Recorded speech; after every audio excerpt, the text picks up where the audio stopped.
Test, test.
Okay.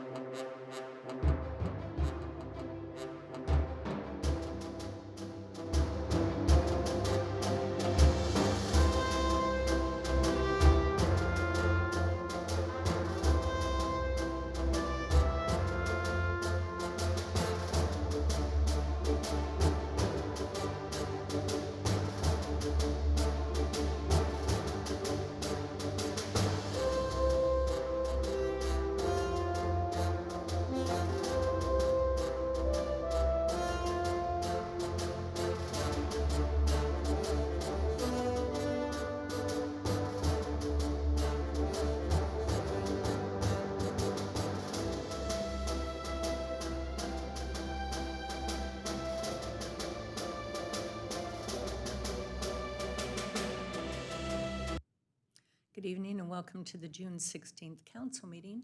We are reconvening after closed session, and our first item is the flag salute. If you'd please stand and join us. Councilman Hargrove is going to lead us. Please stand and place your right hand over your heart. Ready, begin.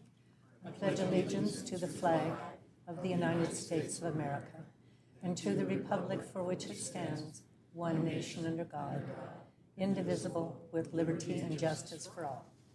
Thank you. Okay, I'd like to ask our city attorney, Fred Galante, to please report out of closed session. Thank you, Madam Mayor, members of the council and audience.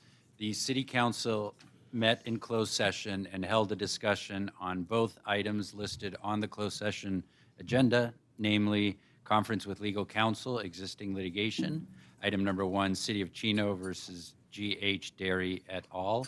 City Council received a briefing from the Silver Law Firm, provided direction, and no further reportable action was taken.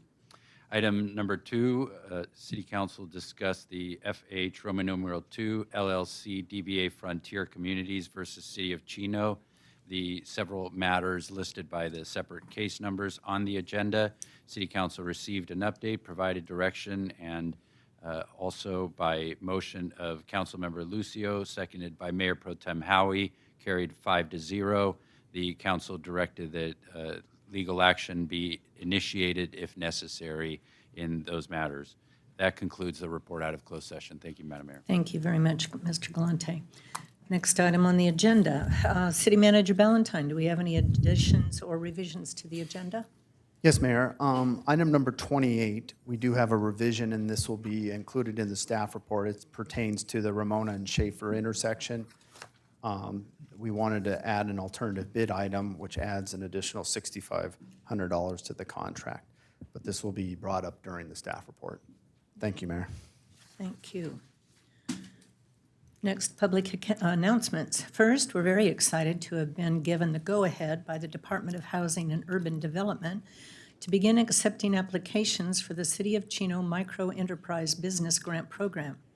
Chino was awarded $330,471 and has allocated $285,471 of those funds to provide up to $10,000 for rent or lease payments for up to 3 months for businesses with 5 employees or less that qualified as low to moderate income.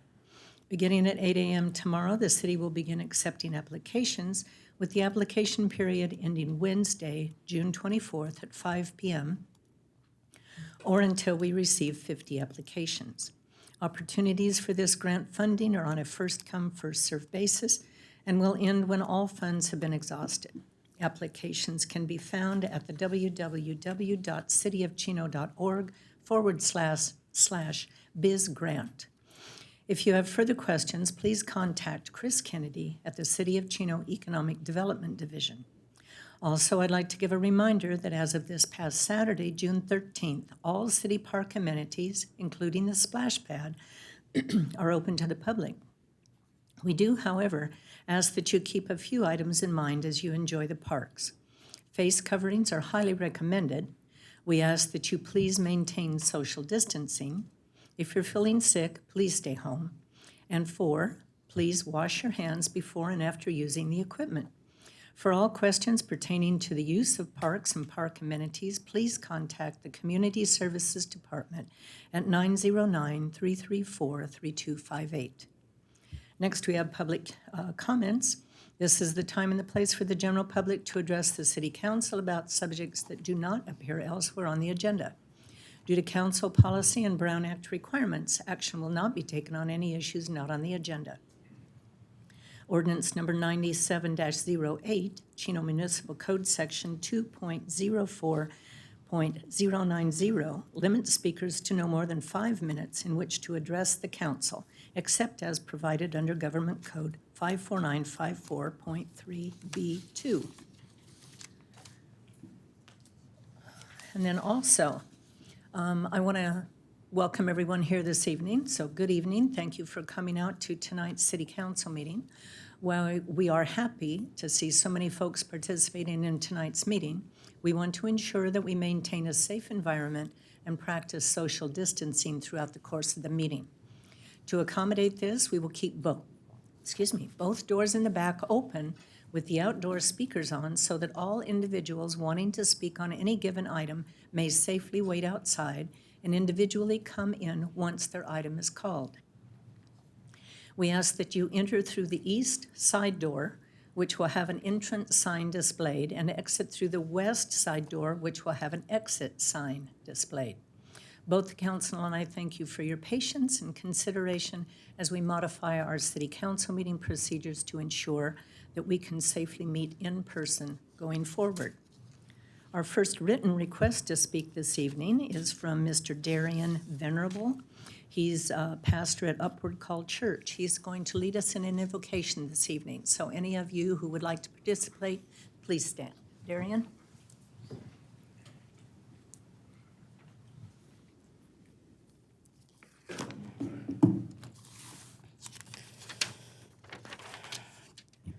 Good evening, everyone.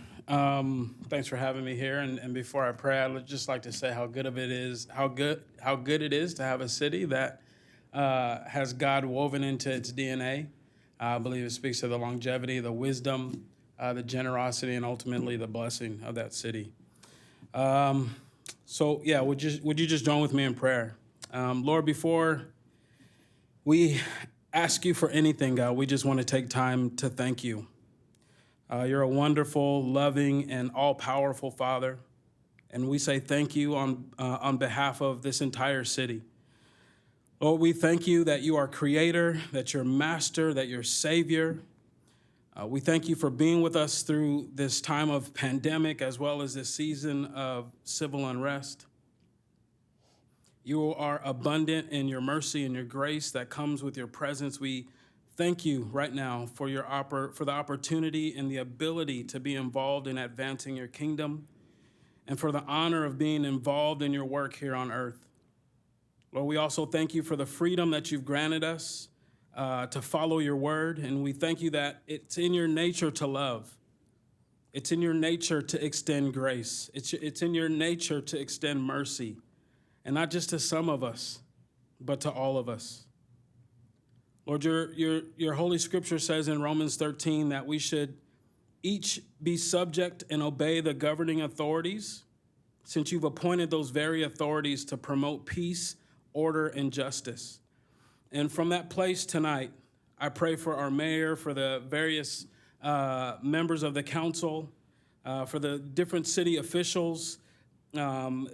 Included in that is our council that's assembled here today, as well as our police chief and the officers that serve on the Chino PD.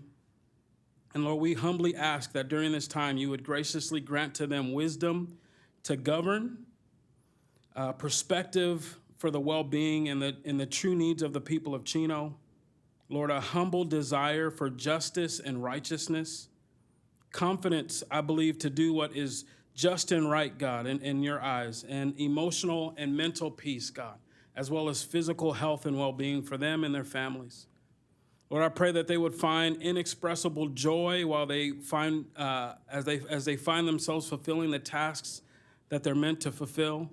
Lord, and I ask that you would grant them the ability to work together in unity, the type of unity that Psalm 133 talks about, where it demands a blessing of life.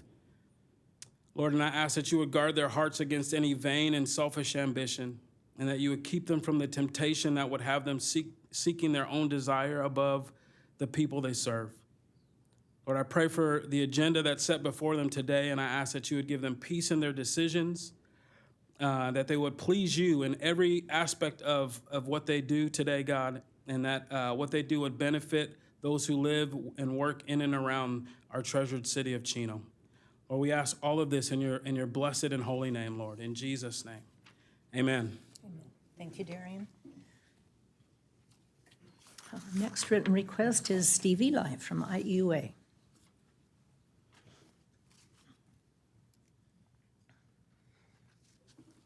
Good evening. So good to see you all. I'm sure you're all a little bit tired of Zoom meetings. Very. So I wanted to touch base again with the public and our good counsel here on several things. I'll start with what I ended with the last time I spoke on video.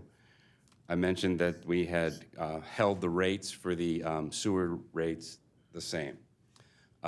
We anticipate probably next month, because of some glitches on getting full input, holding all other rates the same for the next year. So the connection fees, et cetera, our staff's going to recommend in July, and tomorrow we will continue the rates as they are this year. So there'll be no fee increases. What that means to our agency is approximately $4.6 million hit for the coming year by not increasing the rates as were anticipated. So we're looking at other ways.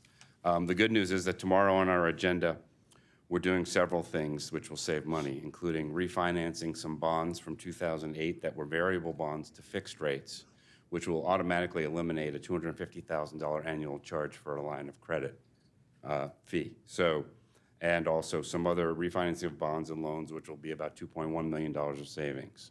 So our staff is constantly looking for ways to save our mutual taxpayers money, and it's not necessarily in relation to the coronavirus, but I want everybody to know that we're doing everything we can to make sure that we're not part of the problem, but we're part of the solution, and making sure that the essential services that we provide, wholesale water, recycled water, wastewater treatment, continues. In that regard, about 60% of our staff have been and continue to work remotely. As you know, a lot of our staff either live in Chino or work in Chino, as we have 3 facilities here. Our operations staff have to be there. Our laboratory staff have to be there. But anybody who doesn't have to be there is working remotely and for the foreseeable future until we can ensure that we can maintain the appropriate social distancing, et cetera. It's worked well for us, but we're a unique operation in the wastewater treatment business. But anybody who can is working remotely and trying to maintain safety. You may have read in the paper this weekend about the $196 million WIFIA loan from the US EPA that IEUA was able to obtain for the region. That relates to our Regional Plan 5, which, again, some of you have been out, but those of you that haven't been able to make it, I encourage you to come out and see it.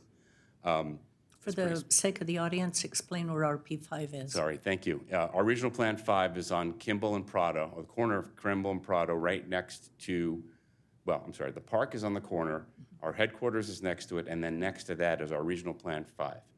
That plant, for planning purposes, is going to increase by 1.5 times in order to accommodate the preserve and Ontario Ranch and other growth in Chino Hills, and Ontario. So these things take time. This loan is about 44% of the total cost of a $450 million construction and management plan. Yeah, it costs a lot of money to treat wastewater. I mean, there's just no way around it. But the good news is that this 44%, $196 million, is a loan from the federal government through the US EPA that the rate is 1.36%. Gets paid back over a 35-year term, but we don't start paying it until we're done in 2026. Wow. That alone will save approximately $153 million in gross savings over the cost of issuing bonds today. Good. We're also obtaining, hopefully in October or so, state revolving loan funds, and then about a third of the cost will be what we call a pay-go, will be pay as you go along. So it's a significant, we take to heart what our members tell us as far as what's the growth going to be, and we fully expect that the preserve will be built out, and this needs to accommodate that as well as the other things I mentioned. Lastly, I do want to brag about our staff because we do have amazing employees at IEUA. A couple of our employees came up with an idea of a virtual walkathon, and over 7 days, 47 participants, including staff, retirees, and board members, logged 476 miles and raised over $2,800 for Meals on Wheels. How do you virtually walk? Well, you walk, but you don't do it all together. Oh, So you mark it, right? You keep track. It's an honesty system. be like my husband who wiggles his arm with his Yeah, no. Fitbit. Yeah, yeah, no, not quite like that. But yeah, so the point is that, our staff cares a lot about our community, and it shows. And like you all, we love living and working in the Chino Valley, and so just wanted to pass that along, unless there's any questions about anything. Well, it's good to hear that you guys are trying to save some money for all of us. Well, we're trying. Yeah. What about RP2? So Now, I that know has to you're be decommissioned. Right. And RP5, so RP2 is on El Prado next to the golf course, if you will. You can see it from the 71 freeway. Right. That needs to be decommissioned at some point, although the date seems to keep slipping because it is in the floodplain as they raised Prado. Right. But what we're doing is consolidating the operations that occur there, dewatering, et cetera, at the new RP5. So that's also part of this $450 million project. Is ultimately the regional plant 2 will have to be turned back, or the property will have to turn back to the federal government because it's in the floodplain, the Army Corps. Now, there was a discussion, are you really going to have to remove everything and return that land to its native state? I don't think that's been determined. I think somebody has said that, but I don't think it's been even close to being determined.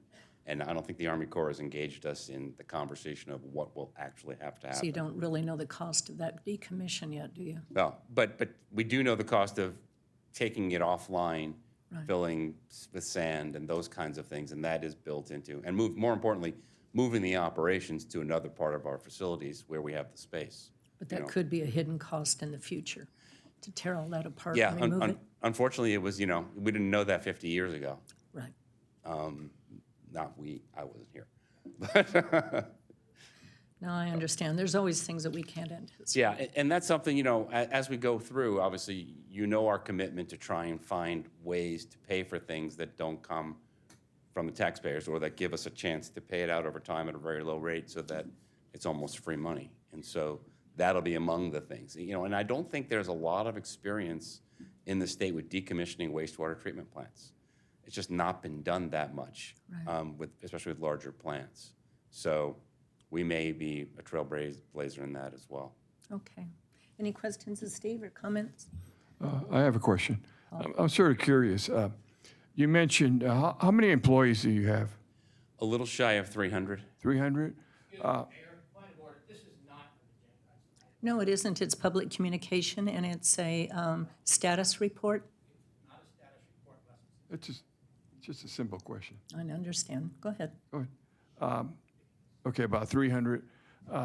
Curiosity, for my curiosity and others, how many of that 300 are actual residents of Chino? I don't know You'd have that to number. get back to us. Councilman, I can get back to you on that, just but, send me an email. okay, I'm just curious. yeah, I'll try and find out.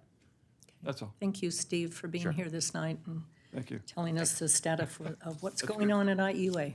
Thank you. Okay, those are the only two written requests to speak that I have on items that are not on the agenda. Is there anyone else that would like to address the council on an item that's not on the agenda? Okay, seeing none, we'll move on. The consent calendar is next. And at this time, any members of the public or the council can ask that any items be removed for discussion. Anyone in the audience wish to have any consent calendar items removed? None, council members? I would like a quick report on item number 5, so I would like item number 5 pulled. Is there a motion and a second for the balance of the consent calendar then? There's a motion from Mayor Pro Tem Howie, second from Councilman Hargrove, and the item passes unanimously. Item number 5 is the temporary outdoor dining regulation. Is Nick Lagore here? Yes. Nick, would you please, for the public, just tell them what this item is about? Yes, thank you, Madam Mayor and members of the council. So this item is an item emergency order to allow for the temporary use of outdoor spaces outside of restaurants for outdoor dining. And so this is to help facilitate dine-in restaurants be able to serve a more regular amount of patrons, considering that they have to follow the state regulations of having limited occupancy within the buildings. And so this will allow pretty much until the council determines that it's no longer necessary, as the state regulations allow more occupancy within dine-in establishments, to mark out areas outside of restaurants to allow for sit-down dining service within parking areas and things like that. There are a number of regulations to make sure that people are separated from vehicles, the areas are clearly marked, and the city will be reviewing applications. The applications are ready. This would take effect immediately. So, and the city is ready to help facilitate those restaurants that would like to do that. They also need permission of the property owners. So that's key, because there are some shopping centers that have multiple restaurants. And so coordination with the property owner is essential, and the city will be verifying that. Are we but that's it. coordinating this with the chamber so that they can get the word out? Yes, we are working, and we've worked through Chris Kennedy as well, so he's pushing out that information. Okay, any questions or comments? Okay, then I would entertain a motion in a second then for this item. Motion from Councilman Hargrove, second from Councilman Lucio, and the item passes unanimously. Okay, next, under public hearings, prior to a vote of the City Council, any member of the audience will have an opportunity to address council on any items listed under public hearing. Council requests, but it's not required that you state your name and address prior to making any remarks. Item number 18, Inland Valley Humane Society proposed fee increase. Our This is to update the fee schedule for animal control and human services provided by Inland Valley Humane Society. I'd like to declare the public hearing open and ask for a staff report from our management analyst, Jack Morgan. Thank you, Mayor and members of the City Council. So tonight for your consideration are essentially two items. One is to adopt a resolution that would increase select fees and actually eliminate one fee as it pertains to our fee schedule with the Inland Valley Humane Society. The other one, which is contingent on adopting that resolution, is to extend the contract an additional year. So since that first resolution is really the main piece of this, I'm going to go ahead and focus on why we're here and why the Humane Society is recommending this increase. So our contract with the Humane Society, we've been with them since 1981. Now, the current contract we have was executed in June 2012. This contract is on a cost share basis, so we have multiple cities that contract with the Humane Society, and they look at the gross costs, which is essentially how much are we utilizing the Humane Society services. In June 2012, that was $614,000, and the city at the time agreed to pay a portion of that, which was $232,126 of that $614,000. And it would increase pursuant to CPI. They would apply CPI to the gross costs, and then our costs would increase.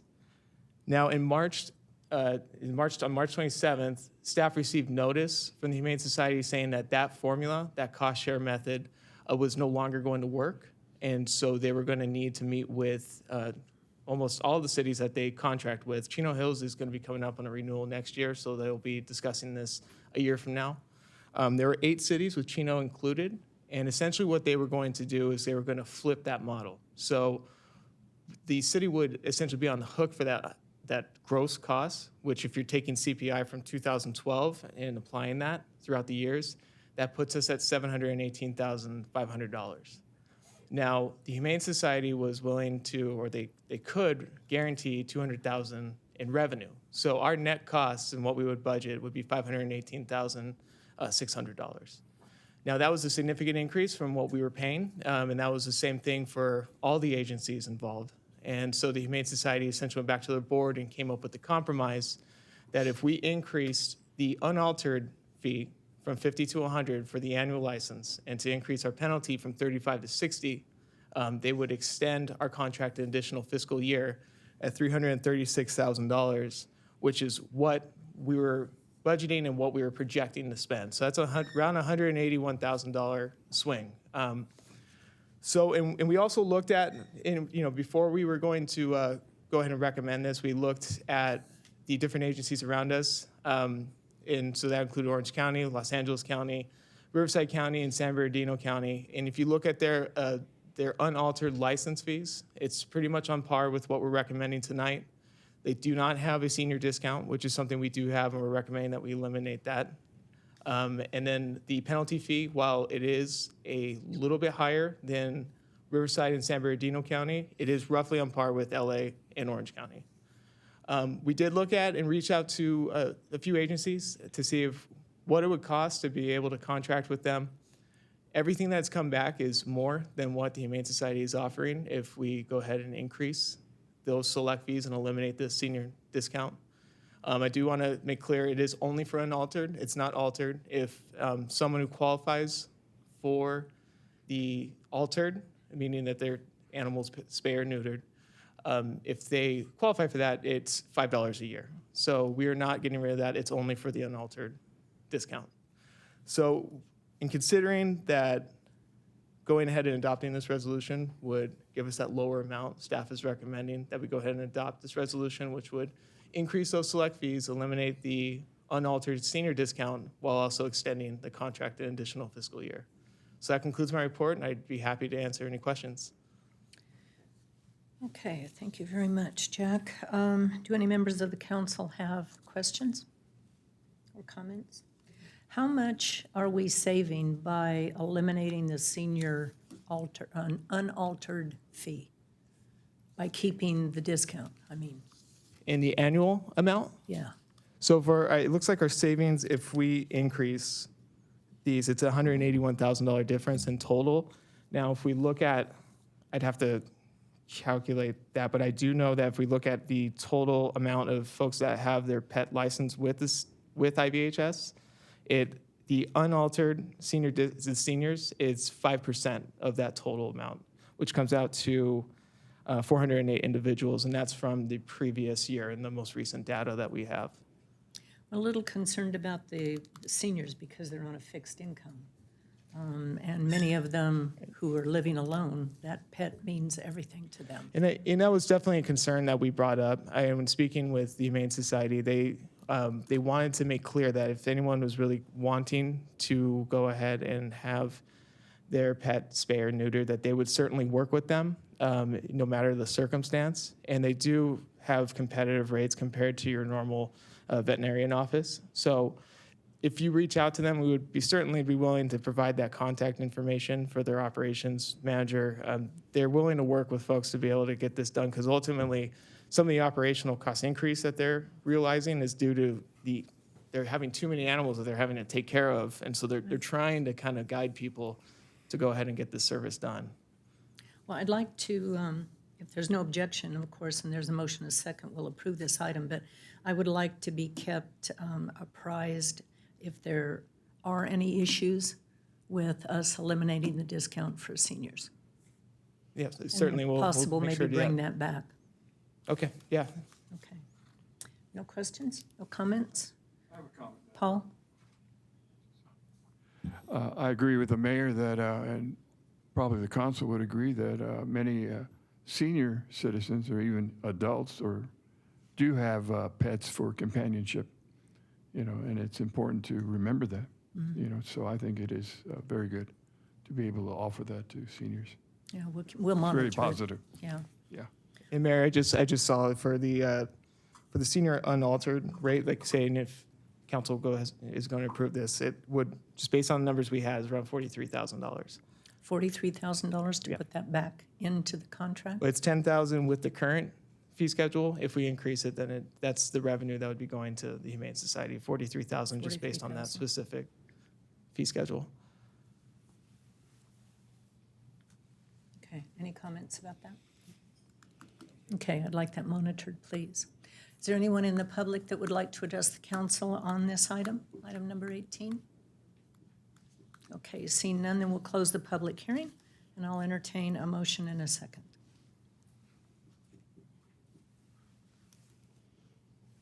Motion from Councilman Rodriguez, second from Councilman Hargrove.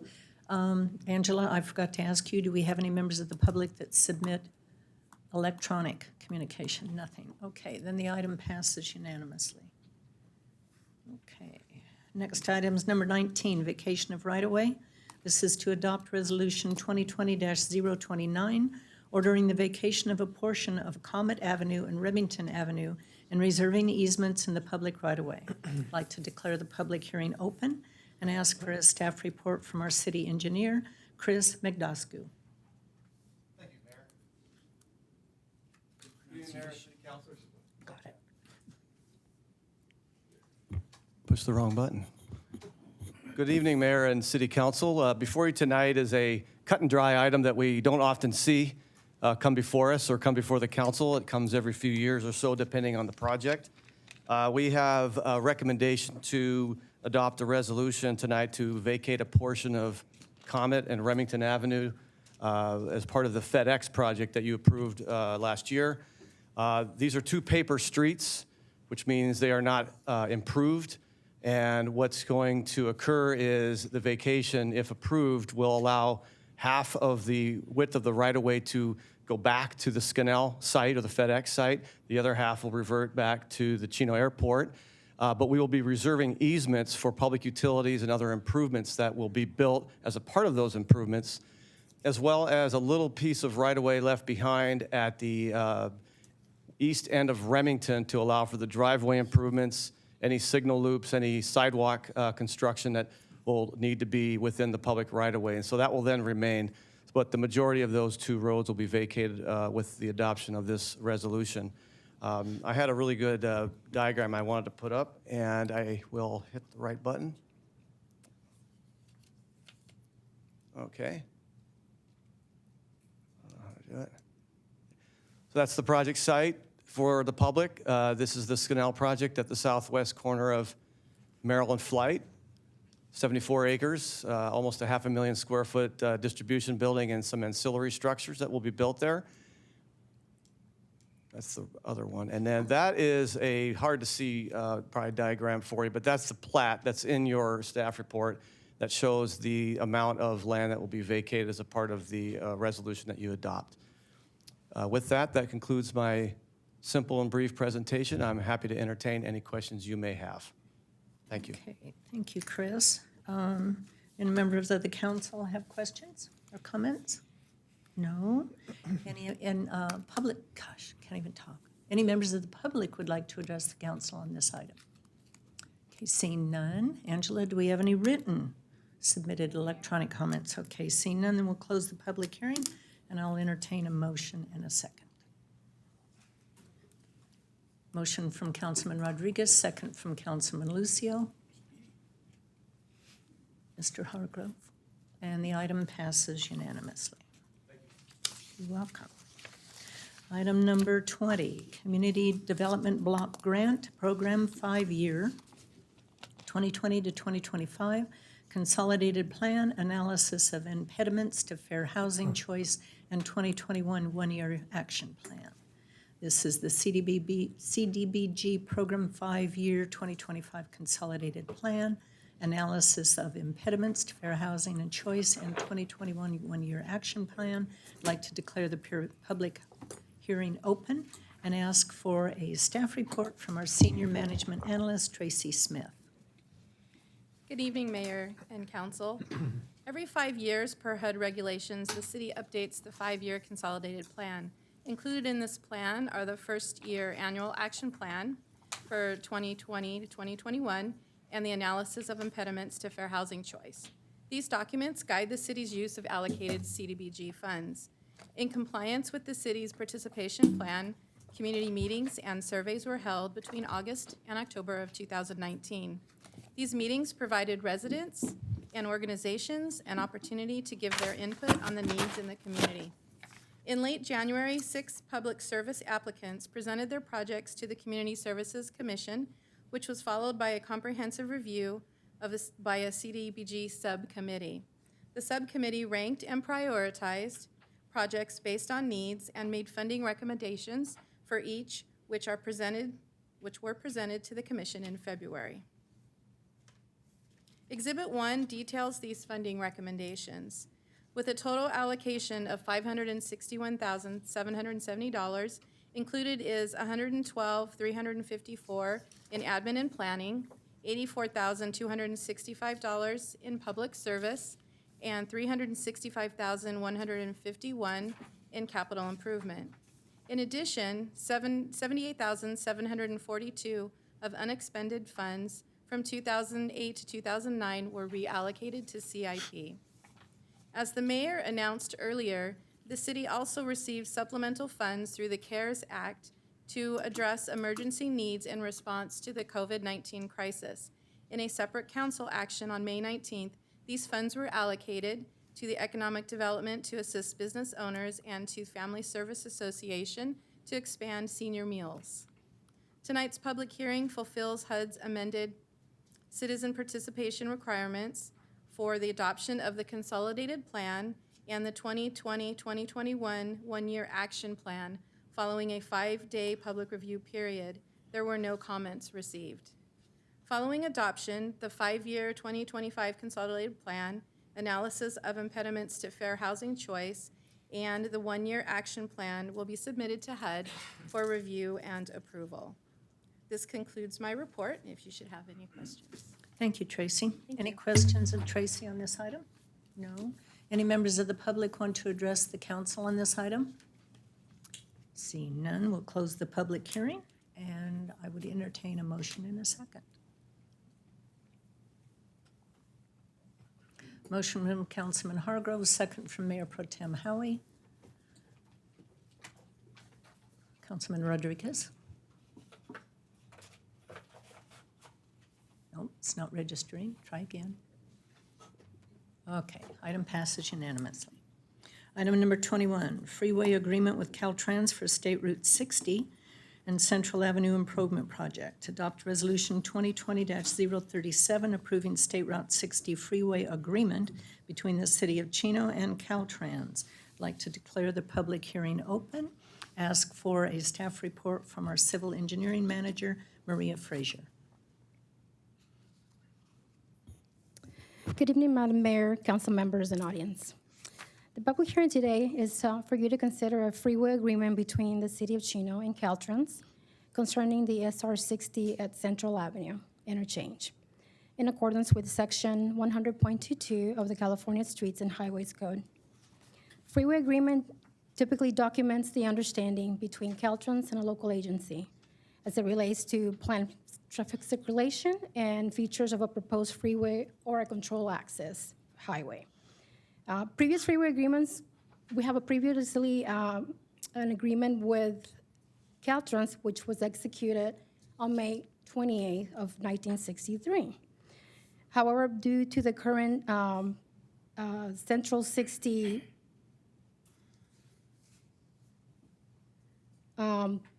improvements, this triggers a new or a superseded agreement. So to incorporate all the modifications to the interchange in that agreement. So staff is therefore recommending conducting a public hearing, adopting a resolution 2020-037 for approval of the freeway agreement, approve a freeway agreement with Caltrans, and authorize the city manager to execute all necessary documents on behalf of the city. This concludes my report, and I'll be happy to answer any questions. Thank you, Maria. No, a little bit different subject, but we're having freeway closures along the 60. We received notification today from Caltrans on that. I don't know if the public's aware of it yet, but the 60 freeway from Reservoir Street to Ramona is going to be closed from 10 p.m. to 6 a.m. from the 16th to the 19th of June. So the public knows about that closure. Are there any questions of Maria on this item? Any comments from the public? Okay, then we will close the public hearing, and I'll invite a motion and a second. Motion from Councilman Rodriguez, second from Mayor Pro Tem Howie, and the item passes unanimously. Under new business, we have item number 22, fiscal year 2021 city budget and appropriations limit. This is to adopt resolutions number 2020-34, 2020-038, and 2020-039, approving and adopting the city budget for fiscal year 2021, approving and setting the appropriations limit for fiscal year 2020 to 2021, and approving amendments to the city's classification and salary schedule. Our staff report will be provided by Mr. Rob Burns, our Director of Finance. Good evening, Mayor and members of the City Council. As you mentioned, we're here to approve the fiscal year 2021 budget, as well as the 5-year capital improvement program and the GAN limit. And to say the least, this budget has been one of the most unusual of my career. Trying to incorporate the impacts of the COVID situation-induced shutdown has been both interesting and challenging. In order to best meet this challenge, numerous meetings were held with departments, with the Finance Committee, the Infrastructure Committee, and in order to seek direction and create this proposed budget. The budget presented at the May 28th budget workshop included anticipated COVID-related revenue losses of $8.7 million over a 2-year period. In order to minimize these impacts and these revenue losses, staff has incorporated the following measures. We've eliminated any new staffing except for those that are offset by grants or offset by other expenditure reductions. Also, the city is focusing on enterprise fund infrastructure for this coming fiscal year. Finally, the city's vehicle replacement program will be delayed for 1 year, saving $1.7 million. After the budget workshop, staff incorporated several changes as new information became available. A complete list is included in the staff report before you tonight, but I will highlight just 2. First is the transfer of $5.6 million of water DIF for water projects. This increased the ending water fund balance to $6 million. Also, a $1 million expense for general liability settlement is being added to the general liability fund. Staff is recommending that this expense be paid out of available reserves. The budget presented tonight projects a fiscal year 2019-20 operating deficit of $953,000 and an ending general fund reserve balance of $55.3 million. For fiscal year 2021, ongoing general fund revenues are $84.5 million and expenditures are $88.7 million after the expenditure savings contingency, for a projected operating deficit of $4.2 million and ending reserves of $42.1 million. Staff does consider this budget a draft budget as the actual impacts of COVID-19 are unknown. As actual numbers unfold during the fiscal year, staff will provide the City Council with updates and seek adjustments as necessary. That concludes my report, and I'm available for any questions. Thank you, Rob. Prior to questions of staff, this isn't a public hearing, but of course we're going to ask for public input. I do have some written requests to speak that I'm going to just randomly call. Priscilla Shue.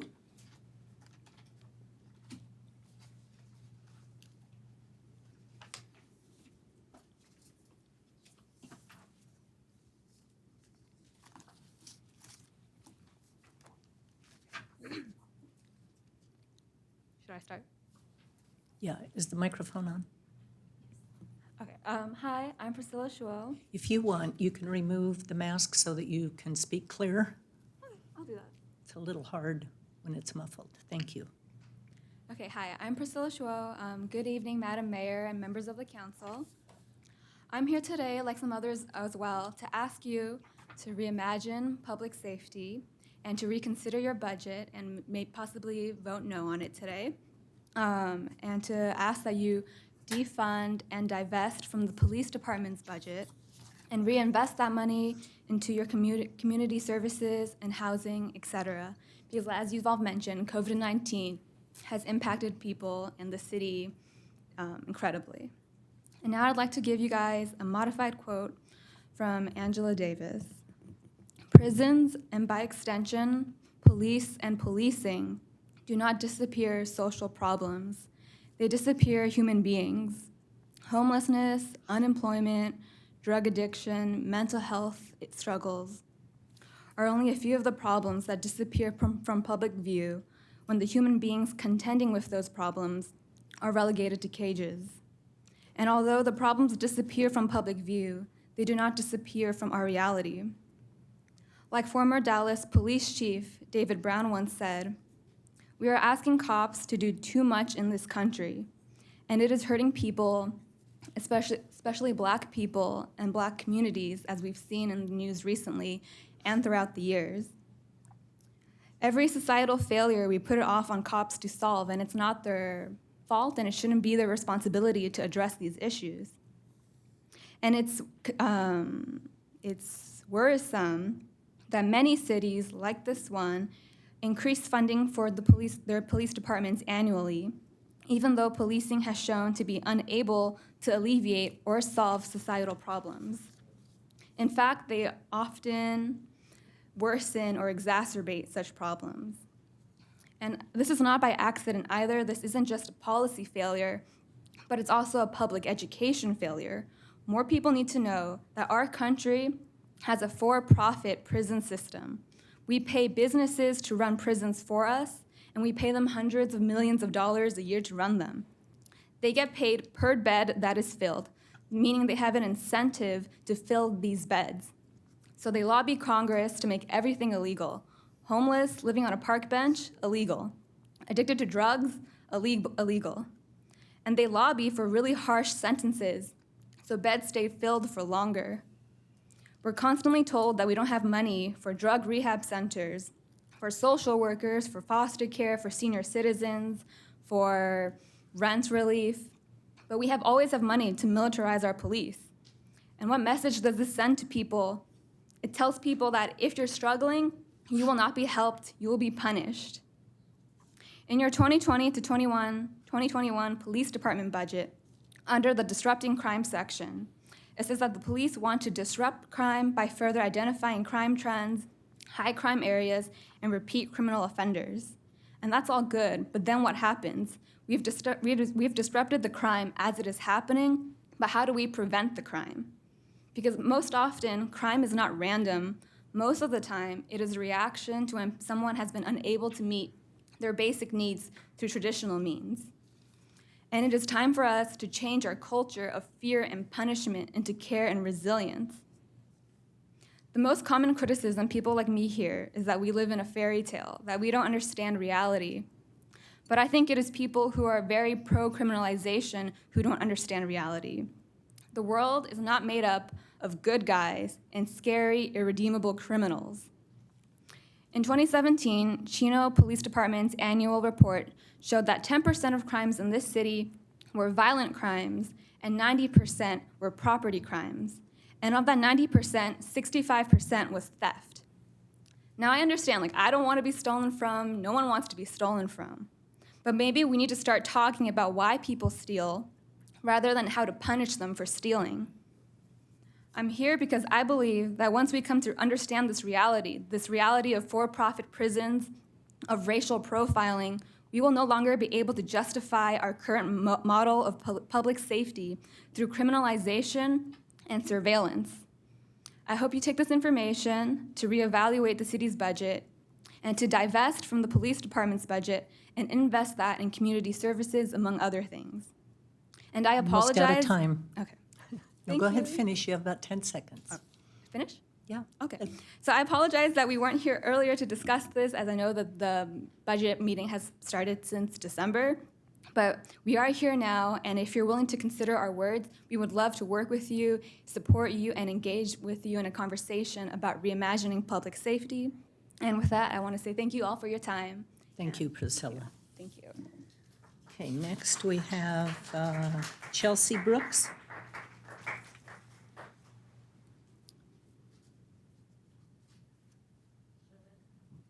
Hello. You can, if you want, you can remove that It's so you're okay. clear. Thank you. Hello. I'm just going to read this through. My name is Chelsea Brooks. I've grown up in Chino, and I'm here to talk about why defunding our police is the first of many steps into this country's freedom, and more importantly, our Black community's freedom. First, I would ask that you hear defunding the police for what it truly is, relocating the absurd amount of money used by the force back into our community. Wasted money like a private gym and shooting range, which the range has $7,000 for maintenance yearly and $6,000 for towel service yearly, which didn't help them not shoot and kill an unarmed man last year. Secondly, they have created a program called Real-Time Crime that was magically allowed $315,000 to buy 10 new 55-inch screen TVs to watch crime in real time. I'm truly disappointed to know that our police think they've done enough. They say, well, not us. Go look at other police stations and blame them. If you allow other stations to be cruel because you feel like you can't do anything, then you allow other communities to be stripped of their human rights with conscious knowledge of it. Our Chino PD is proposed to get $41 million this year, a growth of over $1 million. As I've been doing my research, I want to make this really clear. You guys make all the budgeting statements so confusing, and I'm sure I know why. You don't want the average citizen to understand where any of this money goes. But I've done my digging, I've requested the complete breakdown for the police spending, and what I've been finding is not only surprising, but disgusting to say the least. Every year going through school in Chino, things were being defunded. Our buses to sports, drama choir, our teachers' inability to have extra pencils and papers for students who truly can't even afford a backpack.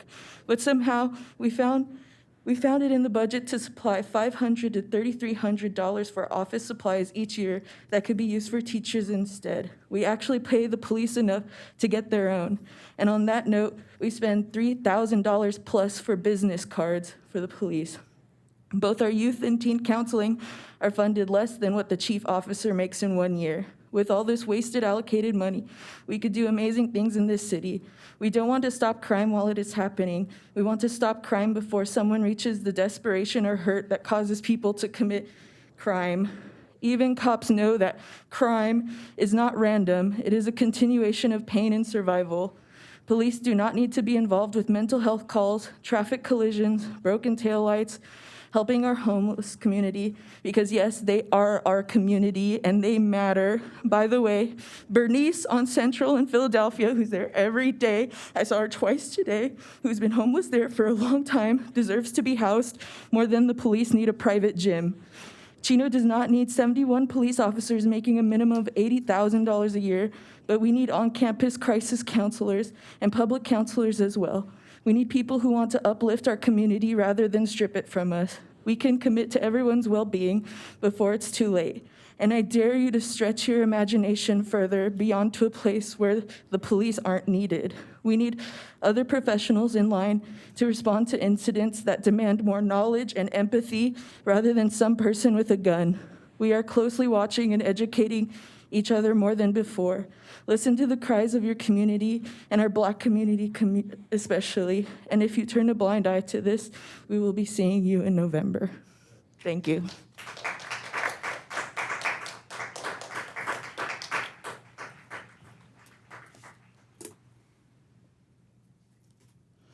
Okay, next, Gladys.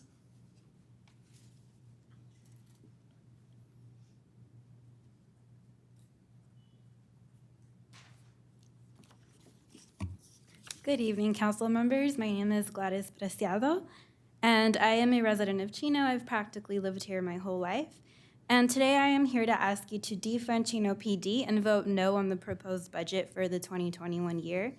So we can all agree that we are in the midst of an immense social awakening, one where light is being shed more prominently on the deeply embedded racism rooted in the many systems that this country operates upon. The police system is definitely one of them. Now, for the proposed budget for the 2021 year, there are $45 million allocated to Chino PD, and $874,000 of them is for the police gang unit. I find this extremely unnecessary and unsettling, to say the least. If you all really cared about community, as the Chino PD's mission statement declares, you would all be okay with reallocating that money back to services that benefit our community. Chino PD does not benefit our youth nor community, and I'm specifically talking about Black, Indigenous, and people of color. We need a massive redistribution of funds and invest in Black communities first and foremost. We could allocate funds to youth, to mental health, homeless, social services, addiction, and housing programs, just to name a few. We can also use those funds to create new programs or resources that do not currently address these issues in Chino. Rather than criminalizing communities of color, why not take a percentage of that budget and of the proposed $43 million budget for Chino PD and institute programs and resources that will create a better future for them? Chino needs to do its part to create a safe, prosperous, and anti-racist future for our Black, specifically Black, Indigenous, and people of color communities, and defunding Chino PD is exactly where you all need to start. Thank you.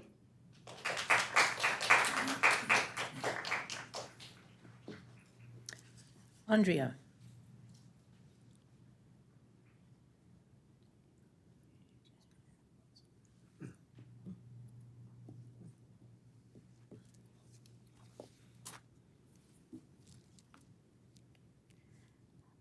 Hello, City Council. I'm here to address and demand that Chino defund our police department. As elected city officials, it is your job to take actions that ensure that the people who call Chino home are properly looked after. We trust that you are making decisions with the intentions of taking care of every single person in this city. But after reviewing your proposed 2020-2021 fiscal budget, it's come to my attention that none of you are doing your jobs correctly. Your decisions to continue overfunding the police while defunding necessary resources like the Family Resource Center, teen counseling, and community outreach tells me that Chino does not care about their citizens. Chino PD does not need $43 million to spend on militarizing a force that, according to 2017 statistics, has a 16% success rate. Chino needs to fund real solutions. The notion that we need police to prevent crime has been proven to be false time and time again.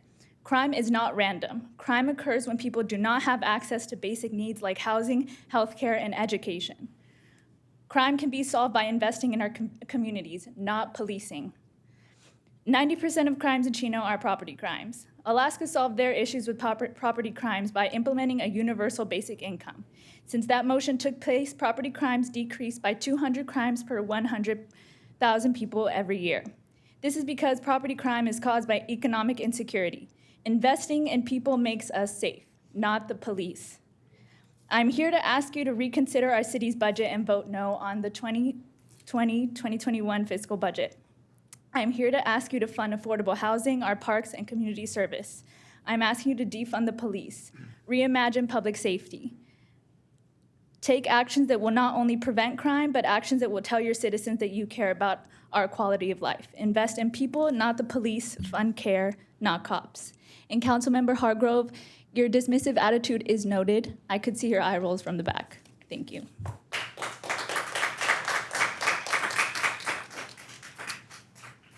Andrew Schlerth.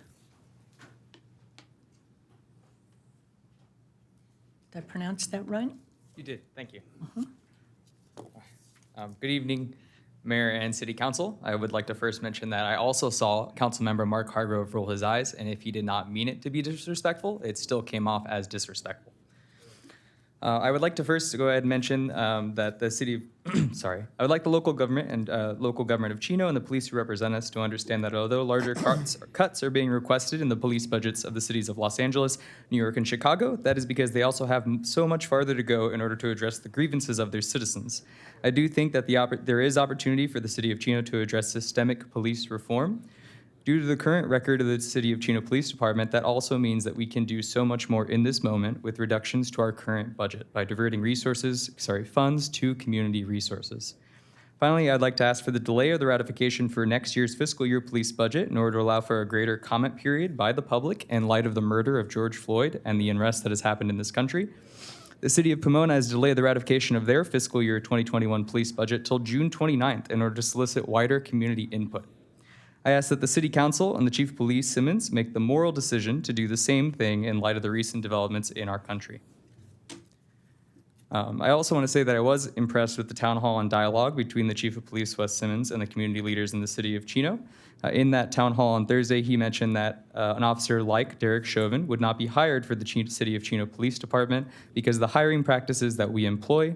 But that also means if he is not hired by the City of Chino Police Department, he will go on to apply for cities like Upland, Pomona, Ontario, and other cities of the Inland Empire. In the 2018 California legislature, they passed the bill SB 1421, which is the Right to Know Act, which gives the public the right to see certain records related to the use of funds in police misconduct.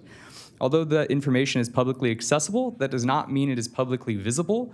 I'm asking that the City of Chino place that information, in particular records related to police misconduct, on the City of Chino website in order to make it more publicly transparent and move that information from being publicly accessible to publicly visible. Thank you. Okay, those are the only written requests to speak. Is there anyone else who would like to address the budget item number 22 before we go into council? Yes, ma'am, if you would come up to the lectern. Good evening, City Council members. Thank you for being here. I appreciate you guys having open ears for everything that we're telling you. I also want to say I would really, really like you to reconsider funding the police department more. First of all, let me start off with a couple of statistics. I don't know if you know this, but in the U.S., 1 out of every 17 white men go to jail, but 1 out of every 3 black men go to jail. How does this happen? The 12% of the prison population is consisted of the black men population. How? How does this happen? Well, it starts with underfunding of programs like resources for teenagers, counselors, family resource centers. It starts with that. Look, we're not an underfunded city. I see that, we're a pretty good middle-class city, and we have it lucky. But I went to Chino High. I graduated in class 2015 of Chino. And I saw a fundamental difference in the way that they treated Latinos and black kids committing, crimes or whatever. It was a different reaction if a white teenager was to do that. There's fundamental differences in the way that they're being dealt with. And I would recommend, please don't fund the police more than you guys already are. Why would I want you guys as a Chino citizen to fund a police department where there was a police sergeant arrested in Riverside for soliciting sex from a 16-year-old girl? What? And he was bailed later that day on a $1 million bail. And also he was given paid administrative leave. Why would I want you to fund a police department that does things like that? Also, Li Shi Wing, he was shot by Chino PD during a drug raid, a marijuana drug raid. He wasn't a violent offender. And I saw the body cam footage. He was hiding behind a door when a police officer told him to raise his hands up. He didn't speak English. And before he could even raise his hands up, he was shot. As soon as the police officer said, raise your hands up, he was shot and not given a chance to raise his hands up. So why would I want you to keep funding this police department that doesn't care about its citizens? And I see you. Every time that someone was speaking, I saw you rolling your eyes and laughing. You think this is funny to you? You think systemic oppression is funny to you? Madam, if you could address the city council, please, and not address any. All right, well, I have to call out racist when I see them. I'm sorry, I'm filled with passion, but I'm not black, and I'm able to feel the emotions that they're feeling. I don't even know what they're feeling, but I know I'm mad. It starts with the schools. It starts with the communities. There's a systemic issue, systemic racist issue going on in this country, and the only way to stop it is in our communities, and we have the power to stop it right here. We have this power to stop it right here by funding teen resources, by funding better counselors, by funding better teachers, funding education so that teachers are given salaries where they're excited to go to work. They're not just given, teachers are underfunded. Let me just go off with that.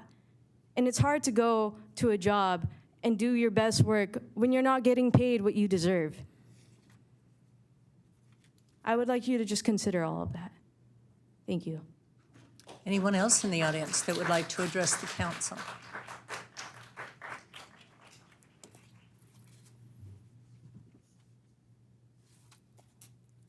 Hello, my name is Dylan. I'm a Chino resident. I'm here today to ask you to reconsider the 2020-2021 fiscal year budget. We're in the midst of a pandemic, economic downfall, and racial unrest. It is important to invest and prioritize our communities now more than ever. The city budget needs to address the needs of Chino residents. An increase in police funding is the last thing we need. Collectively, we need more public and social services, parks and recreation, open spaces, teen counseling, and community outreach. We do not need police militarization, mass surveillance with license plate scanners, cameras everywhere. I ask you again to divest from the police budget and invest in community services instead. Thank you.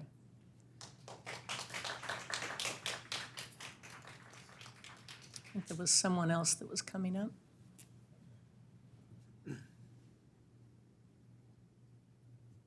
Hello, my name's Chelsea Arvizu. As previous people have said, we are looking to defund the police.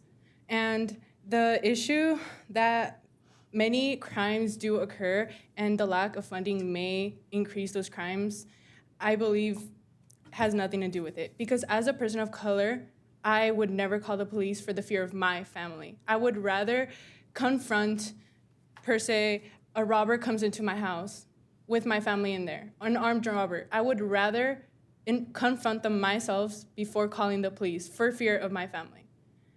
I am currently at Chino High School, and I have seen how teachers have to, from their own pockets, pay for school supplies, pay for utensils, pay for notebooks to provide to the students. How are we defunding the education system, but funding and continuing to give money to the police that do not need it? Why don't instead, like previous people have said, fund housing for homeless people, fund youth, fund schools? There's so many things within the community that need funding, but instead we are giving it to police who do not need more money. There's so many things wrong, and if you can't see that, I don't know how to help you. Because frankly, there's a huge problem going on, not just within the city, but within the country. Racial profiling, police brutality, and many people say that more white people are killed by cops than people of color, but it's still disproportionate to the population. There's a bigger population of white people. Clearly, more white people are going to be killed. But a higher amount of Black people and people of color are killed by police than is adequate to the population in this country. So that's why I urge you to consider defunding the police and funding youth and other youth, schools, homeless people, and other urgent issues that should be priority in this community.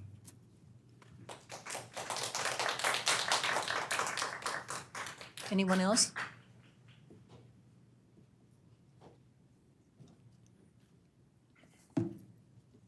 Hi, my name is Carissa Ramirez. I've been a Chino resident for my entire life, and I'm not going to kind of harp on statistics because a lot of people have already shared them, and you either believe them as you should because they are the truth, or you will denounce them as fact, which is dangerous, deadly, and immoral, among other things.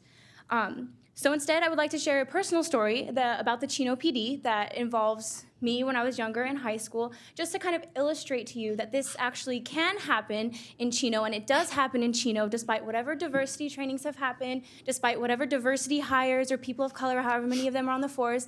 It's happening in Chino as well, and I don't think you guys should wait until something tragic happens before you wait to defund the police. It should happen now. So I was a sophomore in high school. I was filming a video to ask a guy that I liked to Sadie's. My brother was helping me. As you can tell, I am Mexican. I'm a woman of color. My brother is a man of color. He's Mexican as well. And we were literally just filming a video, and someone who lived close to Chino High, which is where we were filming the video at, called the police on us. They rolled up to the parking lot, literally hands on their guns before they even knew there was a threat, and cornered us in with their cars. And one guy was already ready, had his gun drawn, and the other, a female woman of color, which just goes to show that racism is so entrenched, so deeply entrenched in policing, because it literally started as a way to keep slaves on plantations. It's not going to be fixed by just hiring people of color and then expecting them to kind of dismantle this whole system of racism that's there. The only way to stop it is to defund the police. So luckily, as you can see, nothing terrible happened, and I was not found guilty of doing a crime because I was not committing any crime other than being brown. But I just think that you guys really need to take into account that, yes, Chino is a beautiful city. It's a great city. I loved growing up here, but it's not as spick and span and clean and free of racism as y'all might believe. It is here. And even the protest that was organized the other day, which was organized in conjunction with the police, which is problematic, but I digress. That while we were there were officers of color who were saying, oh yeah, that would never happen here. I denounce what happened to George Floyd. I denounce police brutality. Yeah, that's cute. If you denounce police brutality, also defund the police, because that's the only way to stop police brutality. That's the only way to stop this from happening. Profiling is not a joke. No amount of implicit bias training is going to change that, and clearly, more is not going to help because it's happening here and it's happening to the citizens that elected you, I being one of them. So if we are all demanding that you listen to us, it would be so foolish if you guys pass this today. And if you're confused on where else to put this money, education has been thrown out, affordable housing has been thrown out. I'm sure people, there are so many ways that you can lift up this community aside from giving it to the police, because that's not a way to uplift it. That is a way to continue to repress the bad things that have happened and pretend that they haven't. That is a way to ignore accountability, and that is a way to just pretend like bad things are not happening here. Yes, so please, defund the police, and then we'll work on abolishing them after. Thank you.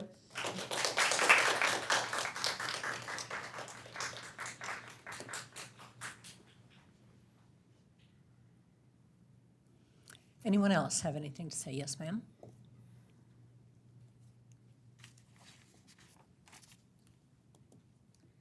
Good afternoon, Council. My name's Yvette Gosso. I'm a resident of Chino. I just want to clarify something. I'm Hispanic. These two gentlemen here that I work with are not racist.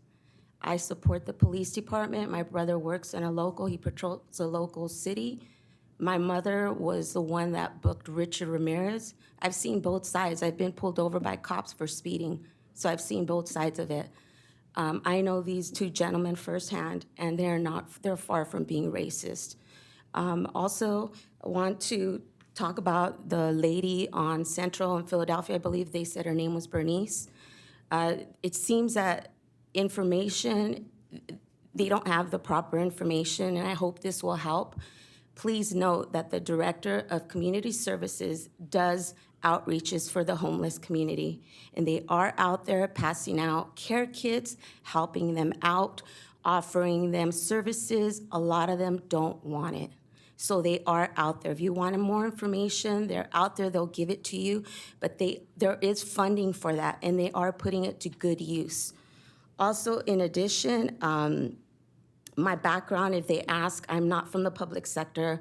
I think it's important to know because, sometimes the stigma that we have is government workers. 20 years manufacturing, quality, and safety manager.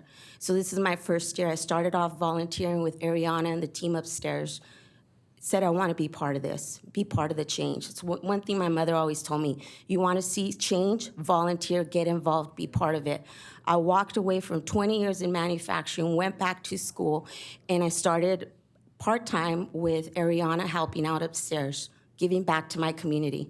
First-time homeowner, Hispanic, single mom. I ended up in Chino, no clue how that happened. Had to be God. So now I'm here, I see it firsthand, and if you want to be part of that change, there's systems, there's programs, volunteering, get involved, be part of the solution. I support the police department. I've got to know Chief West, also Karen, great people. What happened in the tragedy with that policeman that was doing things he shouldn't have, I saw her up here broken, speaking to council, and not everything's perfect. You're gonna have a bad seed. She took care of it, they addressed it. Please note that council is moving, they are acting, they are looking at systems, putting programs in place, and your voice is being heard. I see directors back there taking notes, and they're gonna go to the boardroom, and they're gonna put these systems in place, and they're gonna start looking at what they're doing now and how they can improve. Not everything's perfect, but this is why we have a platform, so thank you very much for that. Thank you. Anyone else who would like to speak? Yes, sir.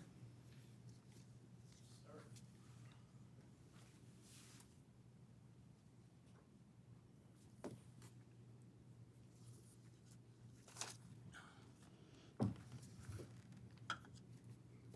don't know if this is going to work with my earpiece. Can you hear me? Mm-hmm. Thank you, Mayor, council members. I've been listening to all these comments. I just want to tell you that I support the police 100%. And just about everyone that lives in Chino, that wants Chino to succeed, will support our police department. We have an exceptional police department. They're compassionate, they are efficient, but we have to remember that police are reactive. They're not proactive. They do what they clean up society's messes. That's what they do. So the other thing that I would like everyone to realize is that all of these speakers that came up here that did all their homework, every single one of them mentioned education and every single one of them mentioned schooling, and that is important and that is a problem. But we don't have any control of that. And if they understood civics, they would know that cities do not control the education budget. They do not have anything to do at all with the schools, the way they are run, or their financing. So please support our PD. They're going through a very tough time. We don't punish people for the actions of another person in the United States. And that's what this movement is doing. It's trying to punish Chino PD for actions taken by less than perfect or really bad policemen in other cities and in other places. Thank you. Anyone else? Yes, sir. Hello, my name is Dominic. I've been a Chino resident since 2001, so before I even knew what government was. I think just something that I wanted to talk about, which I know this gentleman said we can only address the council, so I'll address you guys addressing some of the speakers. I was really appreciative of somebody who came up that was involved in government, kind of gave us the other side. I'm also appreciative of the man that just spoke right now, because I think what it shows us is that we all have something to learn. And I think that's why the gentleman who proposed that we do the same thing that Pomona did in terms of putting this budget off, opening it up more to the community, having more education about, what the budget pertains to, what the police is asking for, and how we can, fund our community is very important. And I just wanted to add my voice to the words of, talking about at least postponing this. Thank you all very much. Thank you. Any other comments? Okay, we'll turn it over to council comments then. Gentlemen, anyone want to start? I'll go ahead and start. For one, I'm glad to see there's a lot of young people that are involved that are passionate about causes, that they come here and they speak their mind. I appreciate that. I understand the message that you're trying to get across to us.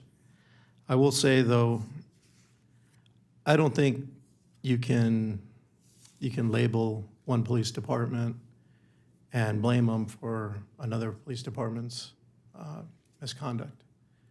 That's basically having a racial bias towards law enforcement, and they're not all painted in the same picture. I can tell you, my parents both immigrated from Mexico. I'm a first-generation American here. My parents did ultimately become citizens. They never even completed elementary school, but they believed in the American dream. They worked hard. They worked in a factory, bought a home, bought rental property, and put their kids through school. They never once told us, hey, you're never going to accomplish something because you're Hispanic. We never even heard that. We just were told, if you go to school, you work hard, you're going to be able to accomplish whatever you want to accomplish.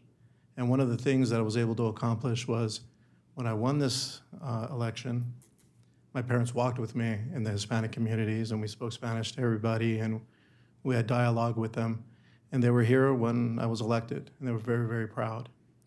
But some of the things that are being told out here are just completely misinformed. First of all, if there's anybody that's being housed for drug-related offenses solely, it's not happening in California. With the passing of Prop 47 and 57, it's just not occurring. Those are all citable offenses. I can tell you that a police officer can arrest somebody with rock cocaine in their pocket, and they're going to be cited out after they're hard booked, and they're going to be out the door. It's a misdemeanor. They're no longer felonies like they used to be, and maybe they are in other states. I'm sure they are, but you can have PCP in your pocket, and you're going to get the same thing here. That's just the reality of it. That's just the way they realign things. And when they released a lot of people from prison and the way they changed the laws, that's what it was.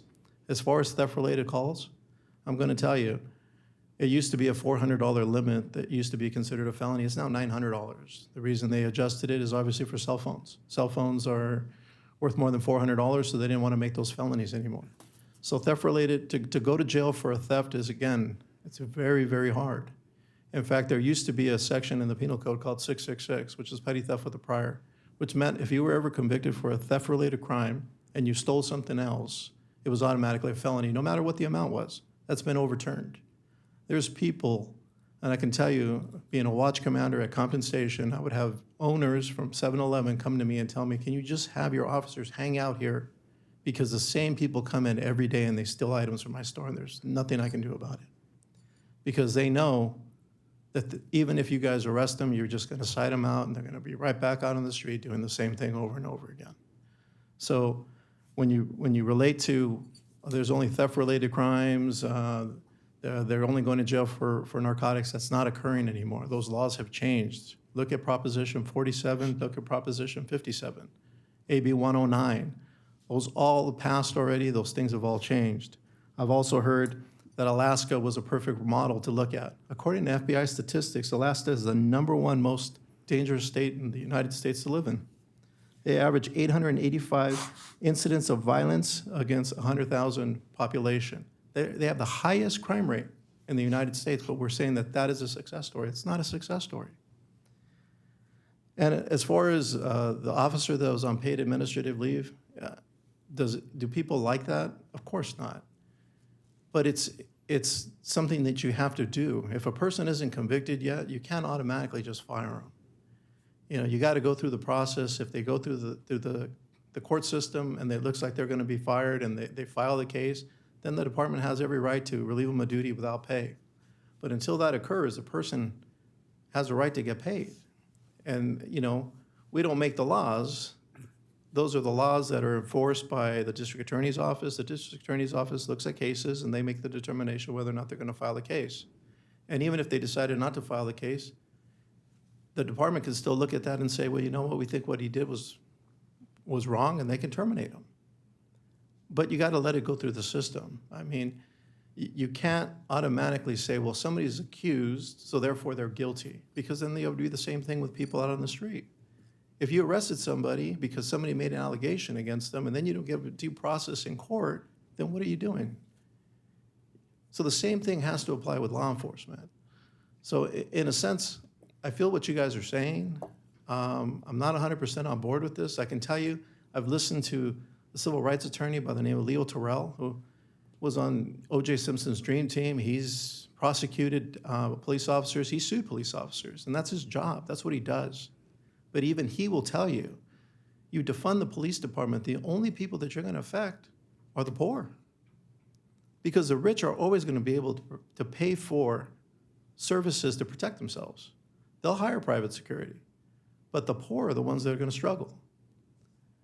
So I want you guys to think about that. I appreciate you guys coming in here. I appreciate you guys talking about it. And trust me, when you say people are scared of law enforcement, my mom can tell you, when she came over from Mexico, she was frightened to death of law enforcement. She was frightened to death of cops. But 3 out of her 4 kids became police officers. She's got a couple nephews that are police officers. She's got a sister-in-law, a daughter-in-law and a son-in-law that are both police officers. And you can't hold us to the same standard that you're going to hold somebody else because we all wear the same uniform. That's just not right. That's all I have. Thank you, Mark. Paul? Interesting. I can say that my background, as I've told that many times, I grew up across the street, literally. My family settled here in 1904. But I can start off with one shoe does not fit all. What is happening in Los Angeles and other bigger cities is not always one shoe fits all. In other words, Chino, I had a nice talk with Chief Wes Simmons and also with Karen Comstock, and it was very positive. And I think the townhouse meeting that was conducted was very positive too. Transformational opportunities for improvement is what the direction of the city of Chino believes in, and we embrace. And as my colleague Mark Lucio has said, laws have changed. Where at one time there were felonies for stealing a certain amount of goods, now they're just misdemeanors. And people just get a slap on the wrist and see you in court. But that's the process. As far as change for systematic racism, I think there's a very positive way that we are doing this through communication.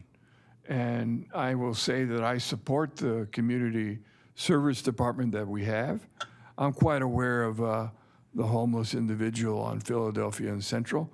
I live 5 minutes from there. I see her all the time, and I've called in to the police department, and I've spoken to Linda about her, and it concerns me when I see an individual, but our resources can only go so far, and we work very, very hard in our community service to make it a positive, humanistic way of dealing with the homeless. Some homelessness and some people that are in homeless situations just don't want any help. And there is a process that we have that is very proactive in protecting and helping individuals that want the help. And then we reach out also to the county for assistance when we can, and there's funding there. But change happens through a system that's beginning and always has been happening in Chino with conversations, collaboration, creativity, critical thinking. What's happening now in our society across many, many big cities reminds me of 1968 when I was in college in Northern California with UC Berkeley, the riots of Vietnam, in Oakland, the Black Panthers, the shooting of the LA reporter in Los Angeles. So I understand all that. In fact, I had my mask when tear gas was thrown at me. So I understand all that because I actually lived it. Even Angela Davis being incarcerated for her views, that's still going forward. So I believe that Chino is a very positive place to live for everyone. And we're moving in the right direction. And as I'll mention again, one shoe does not fit all. And I think our Chief Simmons and with the support of Karen Comstock and what we believe in as a city, we're moving forward in a very positive way. I just hope that when I see all these protesters, I would like to see also a lot of registration booths to get everyone registered to vote. Because it's one thing to protest and follow the First Amendment, but golly, register to vote. Make it, look at the legislation that can be changed. Now with our president putting in an executive order today concerning many items with chokeholds, banning, and also all that, that's very positive.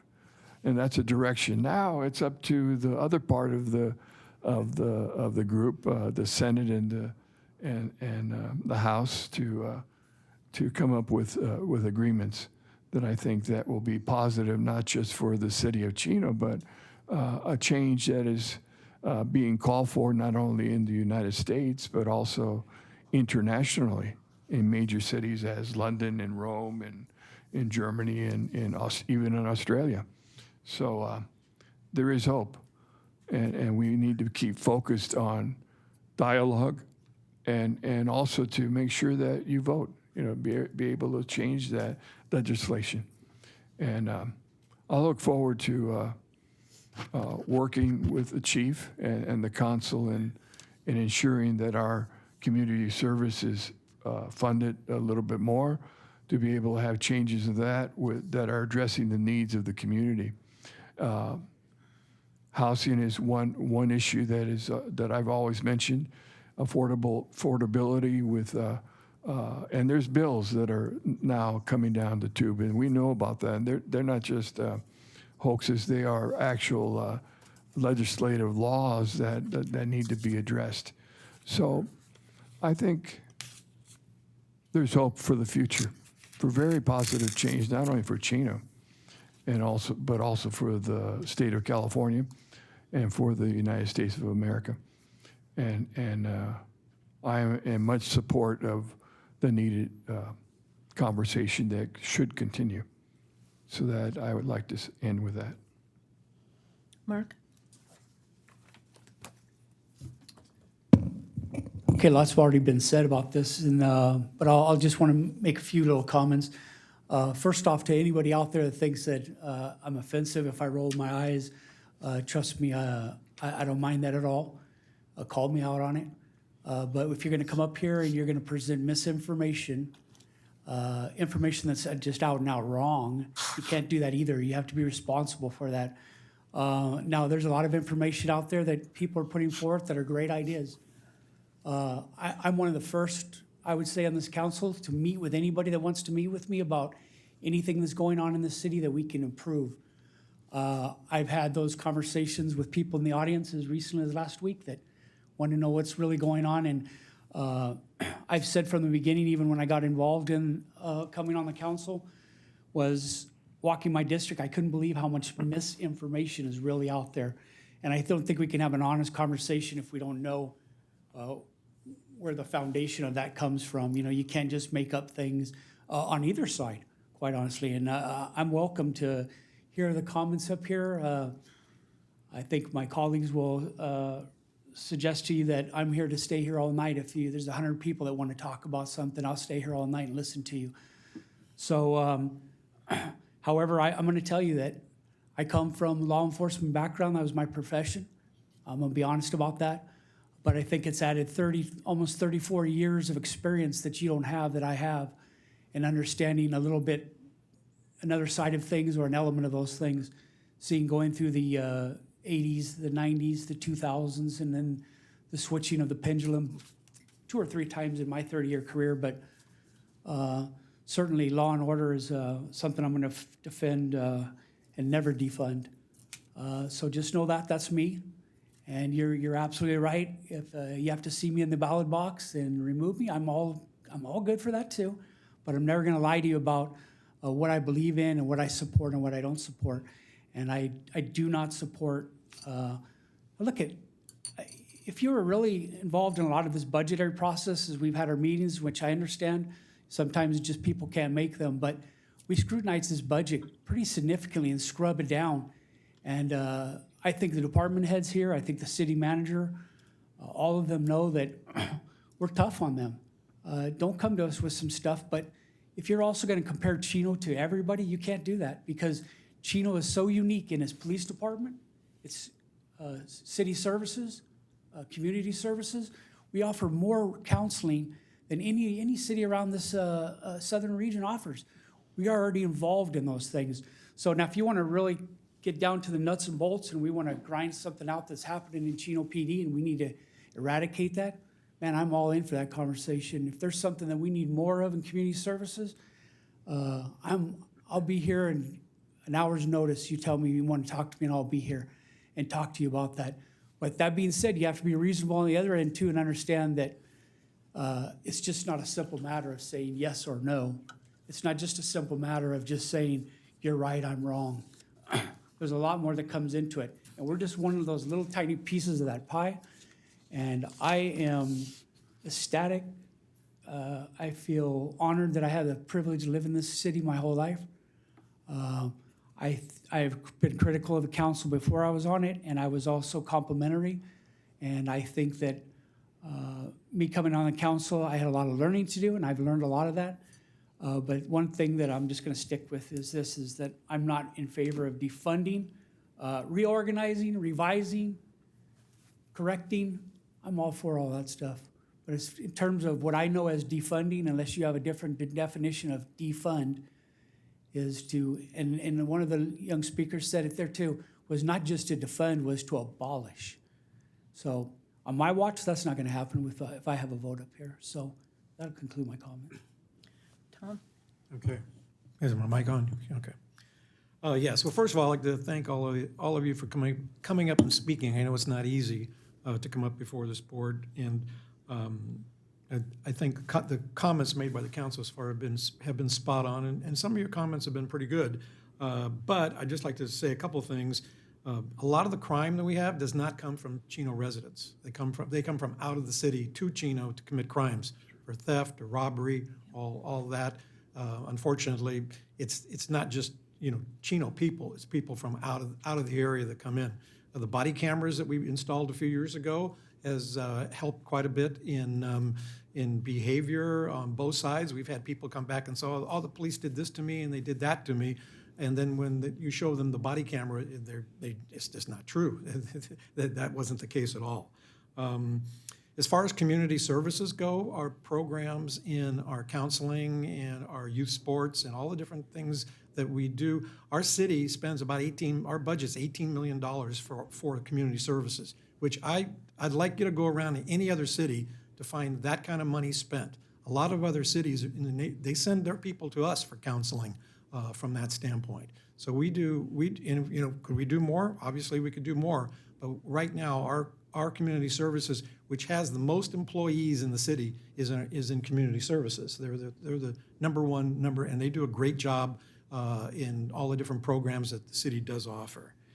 I can tell you the police department, every year there's a budget number, but they never hit that number. They don't spend all the money that's in that budget. And I know this year will be, especially, they won't spend all that money because we're looking to save money wherever we can because of what the economic situation is. So you can look at 43 million, but I guarantee you they're not going to spend 40. And the 20 years of the budgets I've seen, I don't think the police department has always had money left over. So I think that's, and then I think you guys have made really good comments as far as get involved in the city, volunteer, get in there's a lot of volunteer opportunities in the city to make a difference.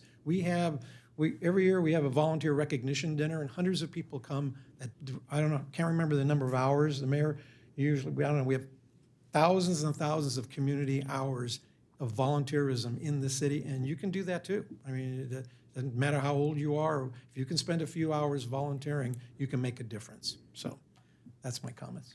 Yeah. Okay. Before I make my comments, I had asked, in anticipation of tonight, I had asked staff to put together a presentation on the spending in the PD and community services and how we work with school districts and other communities. So I would like you to please go through that first before I make my comments. Thank you, Mayor. First, I'd like to invite Linda Reich, Dr. Linda Reich, who's our Community Services Director, and she'll kind of cover some of the questions that were asked by or stated by the folks that spoke this afternoon. And she'll cover the social services, and then following Linda's comments, we'll have Chief Wes Simmons also provide some background on the social services that we're providing as well. Thank you. Thank you, Mayor. Thank you, Mayor, members of the council. I really appreciate this opportunity to be able to talk a little bit about the services that the Community Services Department provides, because I do think that of all the departments that provide this service in the region, and especially the west end of San Bernardino, don't come close to what we offer. And I just want to start with a little bit of background. Probably 30 years ago or more, the City Council and the school board got together and said, how can we best serve our community? And one of the things that came out of that was the City of Chino started offering counseling, which is not something that a city organization does. Typically, that's left to a county to provide. So for the past 30 years, the Community Services Department provides all the counseling in the schools, and that's 32 schools. We have 2 to 5 counselors at every school. So if there's a student in need, we're serving those students. In addition to that, we have our own agency across the street, Human Services, so any resident in need of counseling can come and have that service from us. So counseling is something that we do offer here for our residents, and we offer it at low cost. If you're a City of Chino resident, it costs $5 to come and have $10, I'm sorry, we just raised that price a couple years ago, to have counseling. If you try to get counseling like that through a private health service, you're gonna pay 10 times that amount. So the City of Chino has been doing that for at least 30 plus years now. In addition to that, we also provide our own case management. San Bernardino County typically will provide your social services, but on the west end of San Bernardino County, there's no services. If you want to have those types of services, you have to go into the city of San Bernardino, you have to go to the high desert. They're not offered here. So the City of Chino offers that. We have 14 case managers. We partner with the school district. 12 of those case managers are embedded in our schools.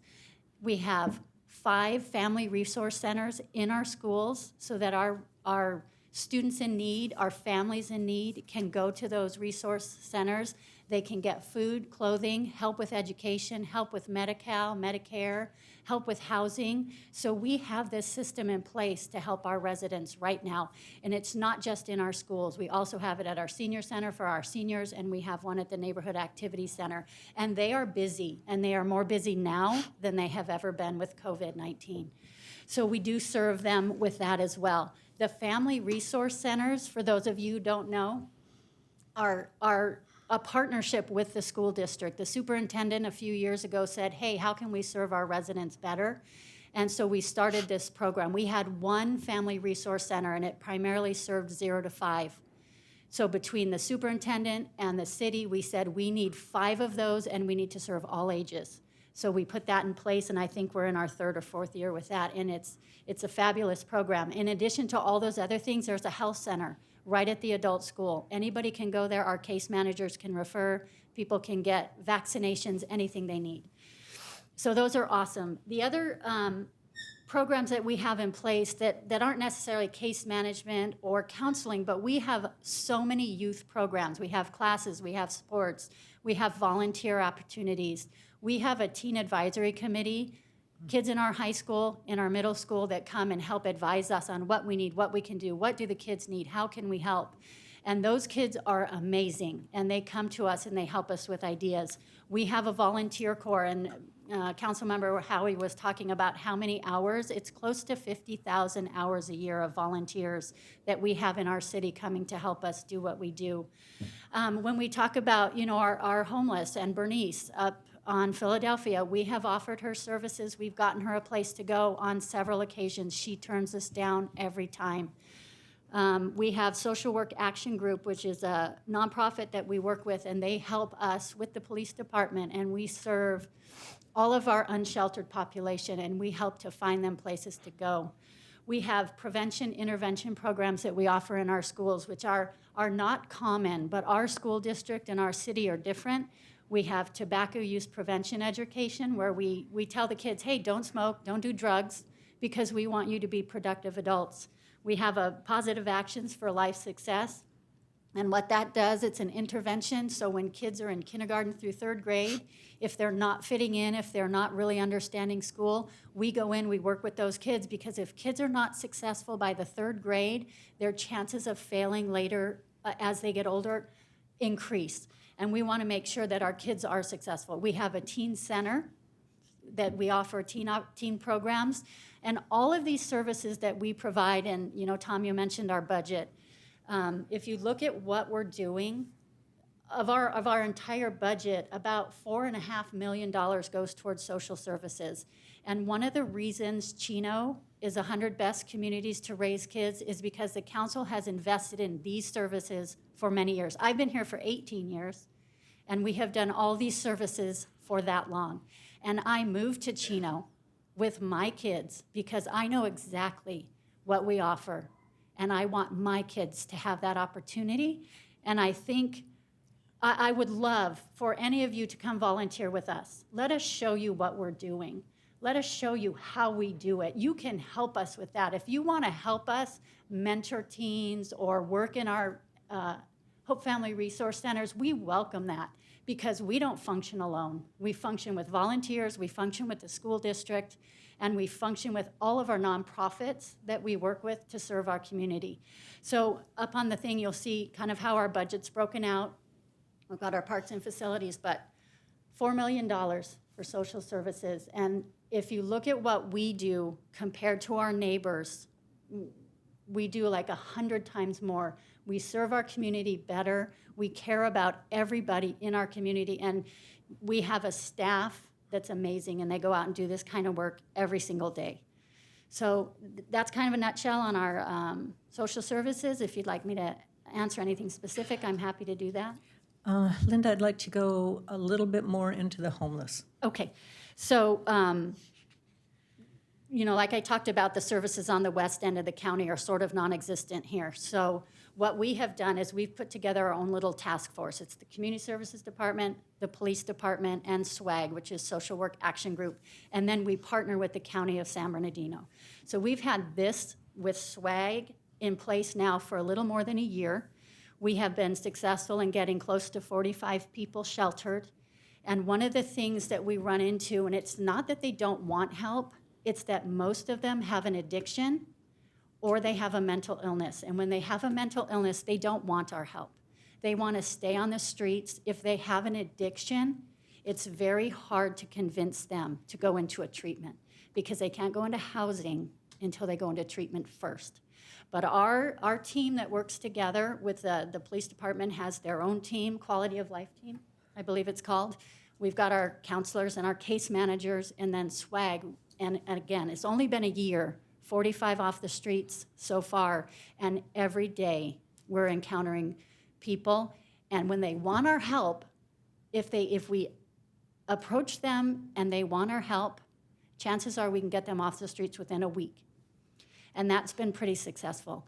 The ones who don't want our help, we will talk to them every single day until they will take our help. And it's successful. And I think, and I've got a lot of colleagues in a lot of cities. I think this is a model that we have in the city of Chino. It's not something that everybody does. And when we talk about what the police do and their ability to identify these people, to go out of their pocket, to put them in hotels, to bring them food, I mean, we do that every single day with our unsheltered population. And I think we're making headway. We are concerned that COVID's going to increase our numbers, but we're aware of that. So we're on top of it. We're watching it every day. And I think we've been pretty successful. What about also the partnership that we have with the church, the faith-based Yeah. and the nonprofits when Yeah, it comes we to have- homeless and low income? Yeah, we have the faith-based collaborative that's been in place probably for about 15 years, and that's a group of churches in town, and their community services aspect of that faith organization. They support us if we have, and then within that group, there's a homeless task force. And it's, 6 or 7 of the larger churches that have gotten together, and they've been supporting SWAG. Like they'll support with the hygiene kits and the things, because if SWAG or the police department walk up to someone and they have something to give them, whether it's food or hygiene or something, it starts the conversation. It gets them to trust them better. And then we have that conversation. Our faith-based group is amazing. If we have someone in need and we make a call or send out an email, we'll have 10 to 15 churches say, I can help, I'll be there tomorrow. We have cleaned out storage units. We've moved people up to Big Bear. We've moved people into different places. We've housed people in hotels when we can't afford it. So there's a number of things that we're able to do through our collaborative. And again, for the city of Chino, collaborative is the name of the game.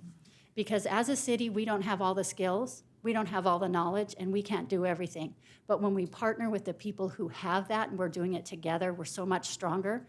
And that's why I think Chino is so great, because we have that opportunity to partner with all these people. And then one other area. We know a lot of people now need food. Mm-hmm. And would you cover a little bit what's been happening with Isaiah's Rock and Food for Life? Yeah, so Isaiah's Rock is a nonprofit in town, and they have typically been serving about 300 people a week with food, and they would serve them twice a week. And since COVID hit, they are serving close to 700 or 800 people on Wednesdays here at City Hall. They have partnered with Food for Life. Food for Life is another nonprofit in town that has a lot of food. They've gotten an enormous amount of donations. We have a lot of generous people, and Isaiah's Rock will be out there handing out things, and someone will walk by with a very large check and say, we love what you're doing, keep up, and just hand them a check. But those two organizations, in addition to Neighborhood House, which is another group in town, are probably serving 5 times the number of people now than we were serving before COVID. And we're not seeing an end to this anytime soon. So the city, of course, is supporting Isaiah's Rock by allowing them to have their giveaway here at the Civic Center. And it's making it a lot nicer for everyone. They can serve 700 instead of 300, because they wouldn't be able to serve 700 out of their other location. Right. Thank you, Linda, very much. And then if the PD would cover what they do also.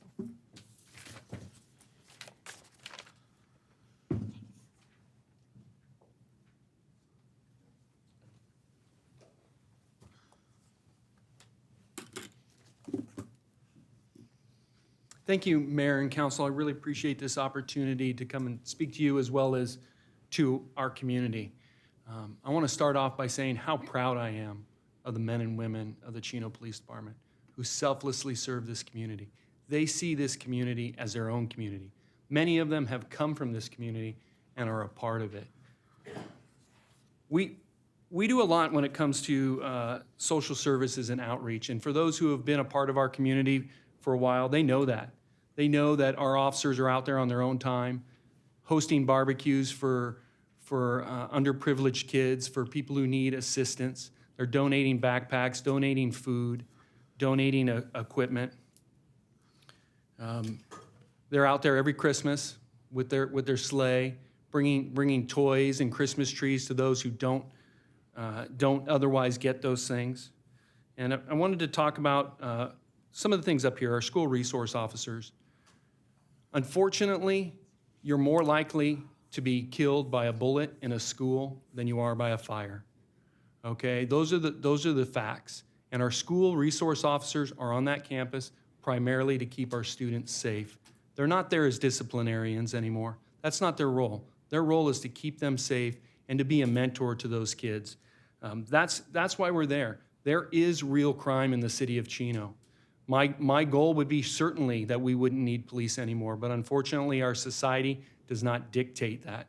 We do. There is evil in this world, but there is also good, as we've seen. Our special operations and quality of life teams, they had mentioned narcotics officers and the amount of money that we spend on narcotics. And I wanted to share, in this current budget, we reduced our narcotics budget by $180,000 and moved one of those officers over to our quality of life team to focus specifically on homelessness and the issue that the state has in that. And we've been very successful, as Linda has spoken about. Obviously, emergency operations, special events, our posse, our training. If we could go to the next slide. So if you look at our budget here, I wanted to just kind of talk about this training. Our training budget is almost double what the City of Ontario Police Department's training budget is. That has 4 times the amount of officers. And the reason for that is we believe having the best trained officers leads to one of the safest communities. And part of that training is implicit bias and understanding those things. So that's why that piece of the pie is so big. Our frontline police services, 52% of our budget. Those are the men and women who respond to you or your house when you've been in a car accident, you're bleeding, you need immediate medical assistance. Our fire department does a phenomenal job, but the men and women of the police department are already out there on the streets. So they're often able to get to those calls minutes before the fire department and render aid.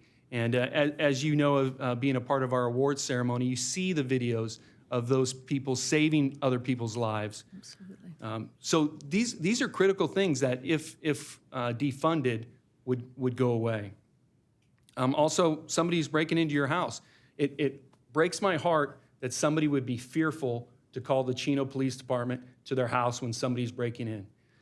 We've got a problem there, and I think that problem is an education problem. If you knew the men and women of the Chino Police Department like I do, you would want them there. In fact, you would probably have them over for dinner. So that concerns me. We want to be there. We want to serve our community. Support services, as you see the second part of the pie, 38%. That is our Criminal Investigations Bureau, dispatch, and records. All 911 calls that come from the city of Chino end up at the police department. So if you're calling for the fire department, you're calling for an ambulance, or you're calling for a police department, that goes to the city of Chino. That's paid for by your tax dollars. Critical component. And then social services, as has been previously mentioned, that's 10% of our budget. And we break it down there, and this has to do with crime prevention as well, and it's broken down in those areas. Gang officers, one of the things that was brought up was our gang officers, and we do have gang officers, and unfortunately, I'm embarrassed to say we have gangs in the city of Chino. In fact, just on June 8th, we had a hate crime where 3 gang associates targeted a young black man, pulled out a gun and pistol whipped him. And through the use of our gang officers, they were able to get one of those suspects in custody that linked to another gang in a nearby city and get several guns off the streets. Yes, do we want gang officers? No, but they're a critical component to what's going on in our community. If we could just touch on the next slide, I think. Yep, I talked about our school resource officers, crossing guards. That all comes out of the police department's budget. Dr. Linda Reich spoke about the community services department and the things that we're doing. There we go. So our quality of life team. So part of this budget is adding 2 additional officers. And as was covered by Rob Burns, those officers are paid for by a grant. We got a federal grant to pay for those officers, and we're specifically dedicating them to work on quality of life issues like homelessness, our goal is to get Bernice into housing. We contact Bernice at least twice a week, trying to convince her to get into housing. And we've gotten close a couple of times, and we're going to continue to do that. If that was my mother or my sister, I want her to receive help. But this is not a police state. We can't force her into that help. We can only try and convince her to go there. We work with the San Bernardino County Behavioral Health. They provide a dedicated social worker that is in our police department. Now, because of COVID, they've been restricted on being able to go out, but typically they go out with us on patrol and help us with those calls. They are trained. But I also want to say that the men and women of the Chino Police Department are also trained to handle those calls, because at 3 in the morning, there is not a social worker available to respond to your 911 call when somebody is high on drugs, trying to kill their family member. But our officers are trained on de-escalation, and they're trained how to connect with those people. Case managers, counseling, and the social work action group, we talked about all those things.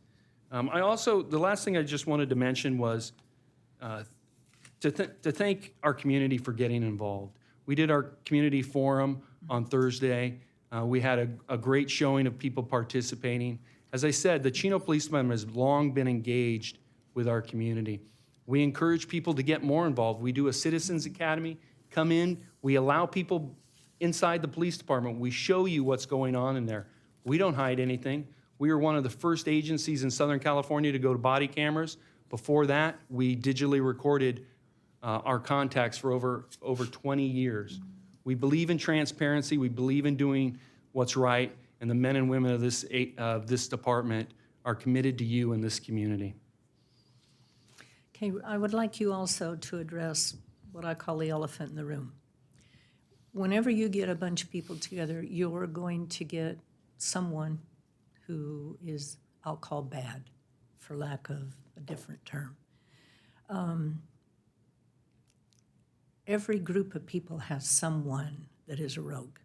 How does the Chino Police Department deal with an officer who goes rogue, or you find out that there's something going on? We fire them, Mayor. And that's exactly what we did with the officer that they mentioned who was arrested. Yes, we had to go through the due process, as Councilmember Lucio talked about, but then we fired that officer. We didn't wait for them to get prosecuted, because unfortunately the court process takes a long time. But when we afford them due process, we do an investigation, we find out that those allegations are accurate, then we act on that. What about your hiring procedures? Okay. In order to get hired at the Chino Police Department, you have to go through a battery of exams. And it starts first with just your application, telling us who you are. And then part of that is what's called a personal history statement.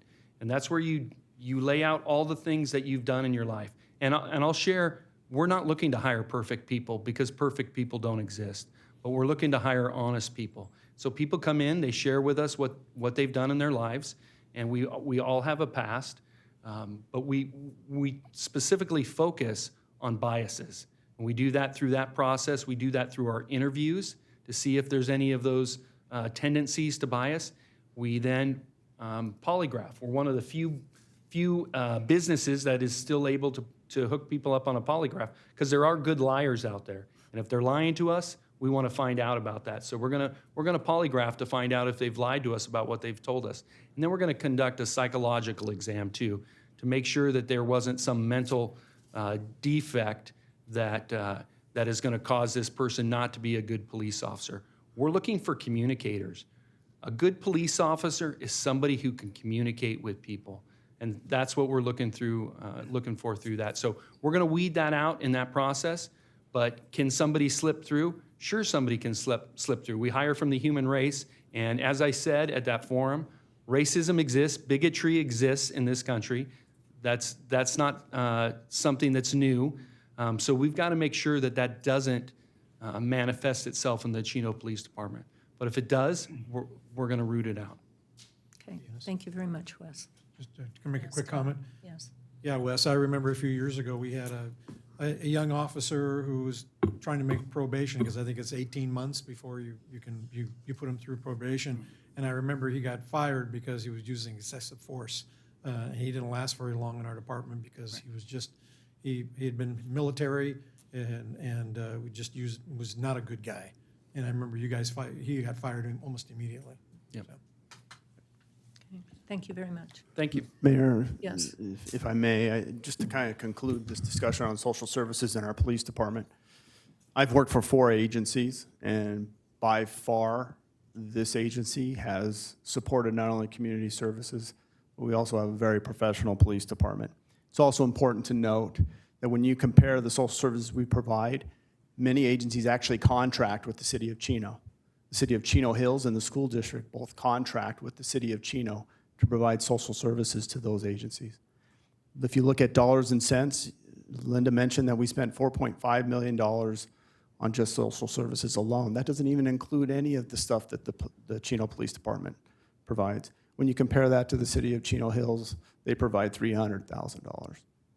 I'm very proud of our police department. I'm also very proud of Community Services Department and the services that they provide our community. That's it. Thank you. First of all, I really want to thank all of you for being here this evening. It takes courage to speak up, obviously. We're not all going to agree on the same things, but we learn from each other. I personally cannot completely imagine what someone that is non-white goes through, because I'm not. I mean, I'm white. Any more than a man can imagine what a woman goes through to carrying a child and giving a child, giving childbirth. But I can listen, and I can learn, and I can sympathize. And I learned a lot listening to the news, some things good, some things bad, obviously. I learned a lot from the forum, the PD forum, listening to the officers, Rodney and Pastor Jody and Pastor Darian. Some of the stuff that was said broke my heart. Listening to someone's personal testimony on what they've experienced really got to me. It really did. But I also appreciated the fact that they want to be here. They want to be here because Chino's different. Chino is different from other communities. We are not perfect. Anytime you get a bunch of people together, you're not going to have perfection ever, ever. But what's critical is to open your heart and try to understand and try to be better at everything that you do. And I believe that our community, our city, always tries to be better. They're always striving to do better than what they've done before. They're always looking for ways to improve. They're always seeking information and looking into programs and just working together. I mean, there's a, gosh, what's the term I want to use? There's an atmosphere with the Chino staff that encourages change and encourages information and isn't condemning when someone brings forward an idea, and that's unusual. Anyone who's been in the workplace very long knows that. I mean, if you make a suggestion that's outside of the box, a lot of times you're criticized. That doesn't happen here. But now I'll address, I was making notes like crazy as people were speaking, so excuse me if I'm not real organized the way I address my comments. Schools, teacher pay, lack of supplies was brought up a lot in the comments tonight. Please understand that the school has a separate governmental body than the city. Separate funding, separate legal responsibilities, and the two don't cross. We help the school district with crossing guards because they're on public streets, and that's a PD thing to keep people safe crossing the streets. We help with counseling services, as you heard, because we have unique programs that no one else has, and the school district can't afford it. But we don't pay teachers, we don't buy their supplies, and they don't pave streets, and they don't put in traffic signals, and they don't put in sidewalks, and they don't help with homeless people.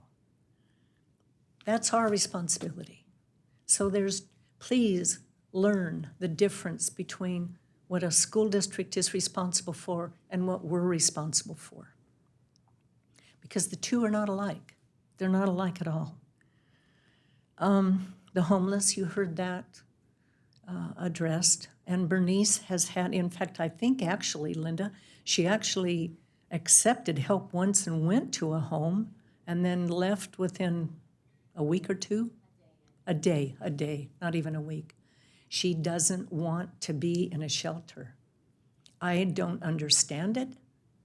I don't understand how anybody can want to live on a sidewalk in the pouring rain and in the heat with traffic and not knowing what's out there, but that's what she chooses. And our staff checks on her all the time to see if they can give her some kind of support. She doesn't want it. She'll accept some, she'll accept food, and when needed, I think she's accepted medical care, but she does not want to be sheltered. But please know that your community is trying our best to help unsheltered people. But you cannot force people to accept the help that they don't want. You just can't.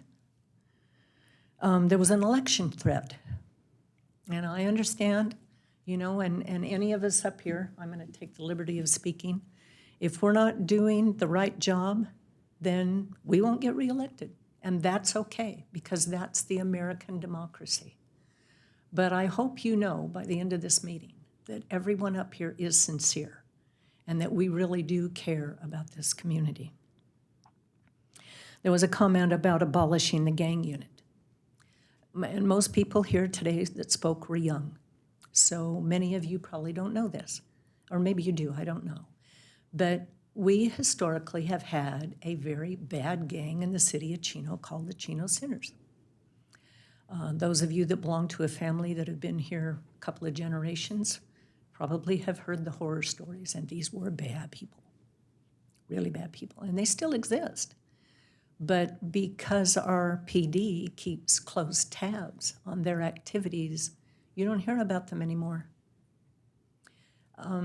Maybe some of you know of Our Lady of Guadalupe Church, just down the street. Back in the 50s or 60s, the killings? 70s? Back in the 70s, how many people, Paul, were killed? Two people were killed at the church because they were the gang was dealing drugs at the church, and the church members themselves formed their own group to patrol the church grounds to try to keep this from happening, and two of them were killed right here in Chino. I'd like to add, Mayor, I knew Bobby Padilla personally. Yeah. My neighbor was Henry Padilla, his brother. His brother, yeah. So we're related to the family. They were bad. I mean, they were really bad, but you don't hear about them anymore. I remember, now I'm old, okay, so I went to Claremont High, and we'd play Chino High. And coming down here was scary because the buses would get rocked and chained, and you didn't dare go into Old Town at night because of the Chino Sinners. You don't hear of that anymore because the community themselves, the Old Town community, partnered with the PD to get the gang under control. So we do need a gang unit. You don't hear a lot about them because our PD is very effective. But you get rid of that. Go ahead, I'm sorry. You get rid of that gang unit, and you'll start seeing them come back.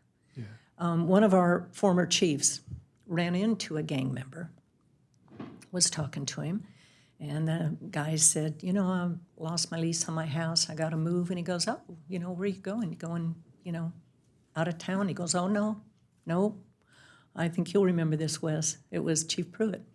He said, oh, no, I'm staying in Chino because I'm safe here. The other gangs won't come in and get me. Where does that happen? Where does that happen? That because of our PD, they know they have to behave, but they know that other gangs can't come in either. That's pretty cool. There was criticism about our real-time crime. I always call it the wrong thing. Yeah, that. Well, because of that setup that they have, if a crime is committed, they're able to track the movement of criminals, whether it be a burglary or a car theft or whatever. And I am extremely proud to say that almost every crime committed in the city of Chino is solved. Almost every crime is solved. It may take time. Years ago, there was a gentleman that was killed on Ramona Avenue. I think he was a truck driver. He came home, parked his car on Ramona, went in, was going to go into his apartment, and he was murdered. No witnesses, nothing, nothing. No leads, no nothing. Somehow, what did it take, Wes, like 3 years? The Chino PD solved it and got the murderer because they're dedicated. They're dedicated not to allow people here to be victimized. You may disregard that. I don't.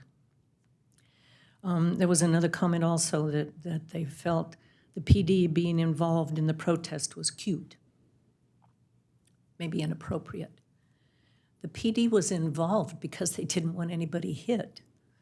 So those of you that were involved in the protest saw traffic being stopped, intersections being cleared, so that the protesters, which did it in the right way, in a peaceful way, would be allowed to go to the destination where you wanted to go. That was not a joke. That's not cute. That's a partnership. That's respect for allowing people to voice their opinion. It was a comment, bad things are happening here. Absolutely are. They sure are. They sure are all over this world. All over this world, there's bad things happening. And I don't care how much funding you throw at social services. You can't throw funding that's going to change people's hearts. It starts at home, folks. It starts with the way you're raised and the friends you hang out with and your beliefs that are ingrained in you, whether it's what you've seen, what you've been taught by your parents, what you're influenced by your friends. There are bad people out there, really bad people. Right up the street from where I live, there was a guy that had a stolen car. He parked it on the street above ours, came down 3 houses, jumped my neighbor's fence, got in the car, started it, opened the electric gate, drove out. Okay, so that's car theft number 2. Drove to Pomona, wrecked the car, stole another car. 4 stolen cars in one day. Now, someone said that crime is because people don't have the basics. It had nothing to do with not having the basics. That's a bad person doing bad things to good people. Now, who's going to stop that person? A social worker? A protester? A teacher? No. No. We need people who can stop those kinds of criminals, those repeat offenders. And this no bail thing that the governor did for a while just allowed people to commit a crime, be booked, get right back out, and go back and commit the same crime or something worse. It's a wonderful thought to think that if we have more funding for schools and more funding for counselors and affordable housing, that all this crime will stop. It isn't going to stop. Not until society stops, not until our hearts change, not until people believe in good instead of evil. There was a comment that we're asking the PD to do too much. I agree. I agree. The PD is supposed to be able to do everything. Okay, and never get upset. never do anything wrong, never slip up, always do everything for everybody and do it perfect. Well, they're not perfect either, and they do make mistakes. They're human beings. And when they go to work every day, they don't know whether they're coming home. Most of us who have jobs, we don't fear that. We get up and go to our job and think, okay, see you tonight when I get off work. How would you like to go to your job? Not knowing if you're going to come home and see your family that day. Because maybe you stop somebody for speeding and they've got a gun in that car. Maybe you raid a drug house and there's somebody hiding behind a door with a gun that wants to take you out. They don't know. They make the best decisions they can based on experiences and training, and we put a lot of training into our officers, a lot of training. But these are people too. And the movement Black Lives Matter is true, but all lives matter. And the racism that is shown right now, that's being exhibited against different races, there's also, it's not racism, but there's also bias against that uniform, that PD, because there are bad ones. And so everybody now is being lumped into that category, and that's not right either. That isn't right.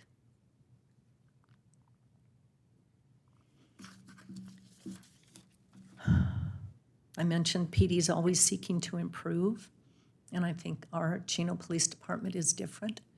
Those of you that listened to the panel heard some pretty gut-wrenching comments, I think, even from our own police officers. Our own police officers are afraid of getting pulled over because they don't know what to expect either, especially our Black peace officers. Now, how would you like to be a cop, being pulled over by a cop who's racially biased? There was a comment about all of this started with slaves on plantations. It started way before that. The first slaves brought over here were sold into slavery by their own people. Their own people. So it isn't just race against race, it's race within race. And it started, God, thousands of years ago. People have victimized other people. Right now, there is a horrible problem with human trafficking of children, of women, of men sold into sex slavery. Where is the protest against that? Hundreds and thousands of people are sold by other people every day into some kind of slavery.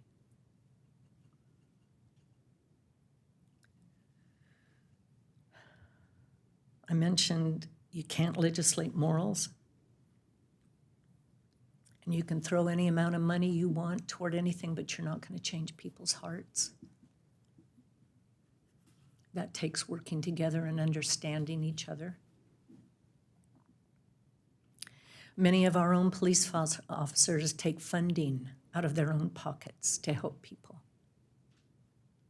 Help them find housing, help them get put up into a hotel, help them with food, help them with clothing. Many things people never hear about. Students, homeless students, many of the officers help them with books. Try to help them find, safe shelter. Many of the laws, as Mark mentioned, have changed, okay? Decriminalized things, okay? What used to be a felony, car theft used to be a felony, now it's just a misdemeanor. So the car theft guy, okay, gets his hand slapped, maybe spends a little bit of time in jail when it's not COVID-19 and then gets let right out. What about the person whose car is stolen? What about that victim? Well, this poor guy steals cars, and it has nothing to do with his basic needs. So I'd like to encourage you to get involved. Sign up for the Citizens Academy. Find out what the PD does in your own town. Get involved. Really reach out and find out, and then speak from a real base of experience and knowledge. Go for a ride-along. Contact the PD. Tell them I'd like to go on a ride-along and see what you do. Find out about this community, the heart of this community. We have so many good people, so many good people, so many good programs. Chino's different. And please don't put a label on us because of the god-awful stuff that's coming out on the news, because we don't deserve it. That's what I have to say this evening, but I really appreciate you being here. And I hope you get involved. I really hope you do. Mark offered to meet with anybody, any of us, call any of us. Make an appointment, sit down, talk to us, pick our brains.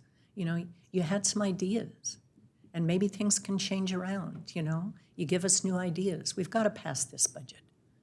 We've got to pass this budget. We don't meet again until July, and the funding runs out the end of June. But that doesn't mean we can't modify things going forward. That doesn't mean that some of your suggestions, bring them forward, real suggestions, not just broad scope, but look into stuff. You know, look into what we're doing. Meet with Linda Reich. Talk to her about community services. Meet with Wes and some of his officers. And then come forward with some suggestions that we can implement and work with. You guys are out there. You talk to people all the time. But come to us from a basis of knowledge to really understand. But I really want to thank you for being here tonight, and thank you for being respectful. Mayor, before you vote, Yes, can sir. I just add one thing? Sure. So most of you probably don't know, I have 8 children. 3 of them are biological and 5 of them are adopted. 4 of the 5 adopted children are children of color. So I just wanted to make that known. Do we give you condolences now? I can't imagine raising 8 kids. It's been an arduous process, but we're 12 years into it, so it's nothing new, but, Oh, my goodness. you know. Well, thank you for caring about children. Okay, gosh, are there any other members of the audience that would like to address the council? If not, any council members, last comments? Then I would entertain a motion. It's a motion from Councilman Hargrove, second from Mayor Pro Tem Howie. And the item passes unanimously. Please get in touch with us. Okay, the next item on the agenda is item number 23. Annual contract amendments, renewals, and purchase orders. This item is to authorize the city manager to enter into annual contract amendments or renewals and to issue blanket purchase orders for fiscal year 2020 through 2021.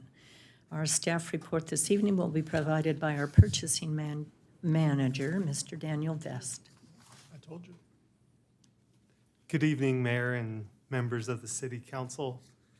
Included in the adopted budget for fiscal year 2020-2021 are appropriations for the regular ongoing services utilized by staff to carry out goals and objectives of the departments. Per the city purchasing ordinance, contracts and purchase orders that exceed $50,000 require city council approval. Therefore, staff has prepared a comprehensive list of known contract renewals and blanket purchase orders for your approval. These contract renewals and blanket purchase orders are for routine services that are required for regular ongoing operations. It is staff's recommendation that you authorize the city manager to enter into these annual contract renewals, issue blanket purchase orders, and execute all necessary documents on behalf of the city. This concludes my report, and I'm available for any questions. Thank you, Daniel. It's not a public hearing, but is there anyone in the audience that would like to address the council on item number 23? Okay, seeing none. Council comments or questions? Okay, I'd entertain a motion and a second, please. Motion from Mayor Pro Tem Howie, second from Councilman Rodriguez. The item passes unanimously. Item number 24, award of professional services agreements, general plan check, and other related engineering services. This is to award professional services agreement to Canon Corporation, Irvine, California, in the amount of $295,000, and engineering resources of Southern California Redlands in the amount of $300,000 for general plan and other related check services, and approve amendments to the existing agreements to cover costs through June 30th, 2020. Staff report this evening will be provided by Nick Lagoria, our Director of Development Services. Thank you. Good evening, Mayor and City Council members. Development Services Department oversees the city's engineering plan check activities for development projects and capital improvements citywide. And currently, the city is continuing to experience a high volume of development activity, coupled with the aggressive capital improvement program, and all of these have put increased demand on plan check services. Engineering Resources of Southern California, or ERSC, and Canon Corporation have acted as the city's primary plan check firms since 2017. The existing agreements are set to expire June 30th this year. As a result, staff has published a request for proposals on Planet Bids to solicit engineering plan check services. City received 17 proposals, which were evaluated based upon experience, availability, technical ability, references, costs, and understanding of the scope of work. The top 3 ranked firms are Canon at number 1, ERSC at number 2, and IMEG Corporation at number 3. These firms have the experience and knowledge specific to the City of Chino to provide on-call quality plan check services and other engineering-related services. Staff desires to award contracts to the top 2 ranked firms. However, staff may come back to City Council with a subsequent request for a 3rd contract if the plan check needs exceed estimates in the current budget and additional capacity is required to meet our expected service levels. Therefore, it's staff's recommendation to the City Council to award the professional services agreements to Canon Corporation and ERSC. The costs for these services are completely offset by plan check fees collected by the city. This concludes my report, and I'm happy to answer any questions you may have. Thank you, Nick. Anyone have questions in the audience? Does that mean yes, Stubby? No. Okay. Any comments from council members? Okay, then I would entertain a motion. Motion from Councilman Hargrove, second from Councilman Rodriguez. Item passes unanimously. Item number 25, California Environmental Quality Act Guidelines Update in compliance with Senate Bill 743. This is to approve Resolution 2020-041, adopting vehicles miles traveled, or VMT, thresholds of significance in accordance with SB 743. Staff report this evening will be provided by Dennis Rawls, our transportation manager. Good evening, Mayor and City Council. Tonight before you is a resolution to adopt a threshold of significance that's being required of us by some legislation that passed in the state back in 2013. Get to my slides. I'm getting a little help with that, so bear with me.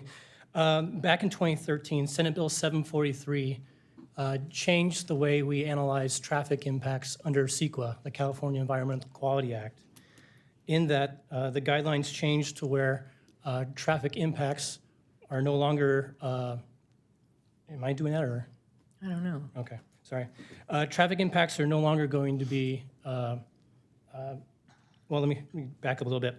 So when the bill was passed in 2013, it took some time to develop what this new metric was going to be and how traffic impacts were being analyzed. The state's trying to meet their greenhouse gas goals. They're trying to deal with transportation impacts up and down the state. And so the Office of Planning and Research back in 2018 developed some guidelines on how they recommend agencies now develop guidelines for impacts in traffic analysis. Our deadline to adopt these guidelines is July 1st of this year. And the city of Chino has been working with other agencies in San Bernardino County with SBCTA collaboratively so that when we develop these new thresholds, we do that in a collaborative manner so that any development that comes into San Bernardino County has a level playing field throughout the whole county. So a developer who develops in Chino versus, say, Ontario is going to meet similar types of criteria that are being developed and shown to you today.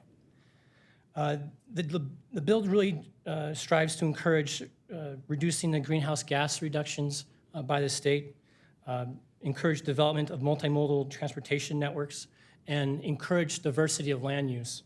And in doing that, what the Office of Planning Research has requested is, or suggesting to us is that we now choose a new metric to analyze traffic impacts.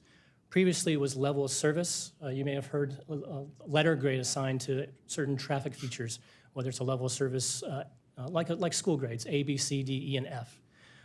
In our general plan, our acceptable level of service is D or better. So we strive to get our traffic facilities to operate at a level of service D or better. But in doing that, that has certain issues. Sorry, every time I hit the button, it goes blank. So I'll just go off the slides I have in front of me. So the cities have the ability to choose their threshold of significance, and that new metric is called vehicle miles traveled. It's a different way of looking at traffic impacts, completely different than what we've been doing up until now. The state law requires us to replace the level of service with VMT, and in doing that, agencies have to adopt their significant threshold, or the level of which, beyond which we have an impact that we have to mitigate. And so, like I mentioned, level of service is a letter grade performance measure. General plan already establishes that we have a policy and objectives to meet a level of service D or better at all of our traffic facilities. And when a development comes in for entitlement, they do an analysis of the traffic impact they expect to have on our transportation network.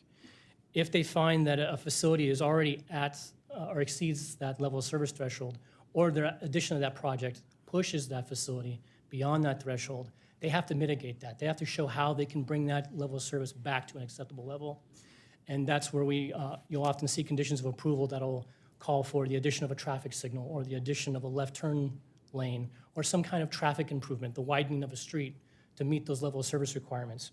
What the new bill does is change that from focusing on the traffic facility itself as trying to address sort of the situation at the intersection, and instead try to address the system as a whole, meaning trying to get residents closer to employment centers and reduce the actual miles traveled by vehicles, rather than just simply keeping improving traffic facilities. Because as we all know, we can't just keep building ourselves out of congestion. It's just not sustainable.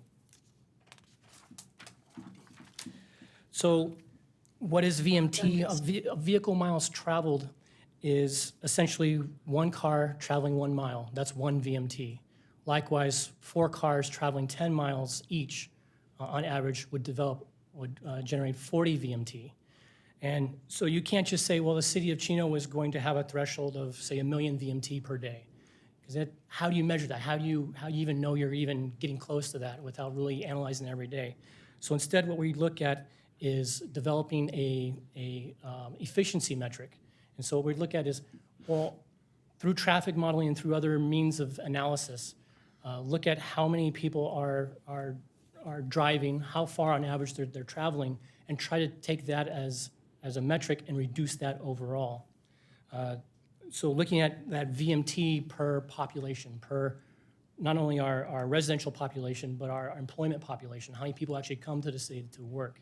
And so you use that as a denominator with the VMT as a numerator. You have this ratio now of VMT per service population or per capita, that now you can say, okay, well now our efficiency of travel is at this level, and we want to maintain that threshold throughout the city.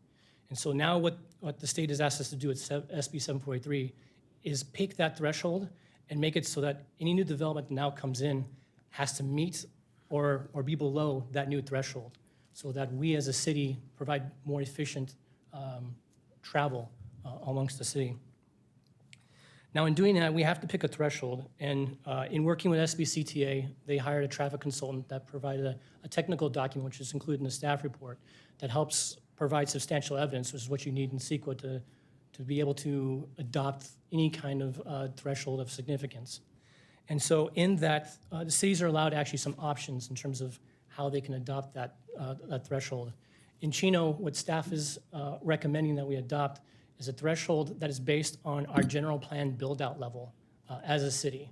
We have a few options. The state actually recommend that we look at the state average and try to reduce the state average by 15%. The problem with that is it's almost infeasible for any development to come in and meet that.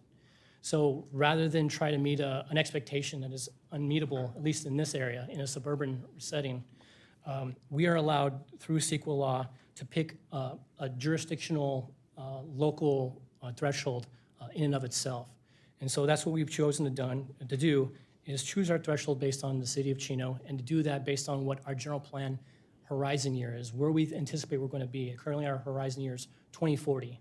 So we already know how much VMT we expect to generate through modeling and through planning, through land use. If the city were built out and what we expect to build by 2040, we know how much industrial, residential, commercial, office, and where it's going to go and how that all interacts. And there are traffic models that all help us define that. And so that horizon year threshold is the threshold we're recommending this for you tonight. I mentioned this modeling that we do. There's a model specific to San Bernardino County that takes the larger Southern California transportation model that's put in by all the city governments, all put in their land uses and employment and population, all the demographic information and socioeconomical information, and develops that traffic model. And then the San Bernardino County actually takes that information and refines it specific for San Bernardino County. And so that'll be our tool that we use to measure ourselves and for development teams to use to identify their project-specific impacts. So we're using that same model both to identify our threshold and for how projects impact that use. One of the other things we can do is identify when a project doesn't have to go through this arduous process of analyzing themselves through VMT. So there's a list of criteria that's been developed by the state as well as recommended by SBCTA. It includes things like how close you are to high-quality transit, whether or not you're already in a low-serving VMT area. There are areas in the city that actually already function at a much lower threshold than, say, our city average. And so those areas, if they have infill development that's similar in nature to what's already existing, it can be assumed that that development will also perform at the same level. So there would be exempt from further analysis. Small projects generating 110 trips per day would also be another criteria that could be filtered out, as well as local serving retail. If you're taking a small local serving retail development and throwing it in the city of Chino, the idea is you've taken customers that would normally travel further for that service and are now traveling a shorter distance to get that retail. And so that can be filtered out. So we don't have to do an analysis for them. Affordable and student housing, community institutions like governments, schools, parks, those are all automatically by the state given a screening tool out of having to do a VMT analysis. And then lastly, though, we do have to make sure that any development that comes in is consistent with what SCAG has developed in their Regional Transportation Plan and Sustainable Community Strategy, the RTP-SCS is what it's known.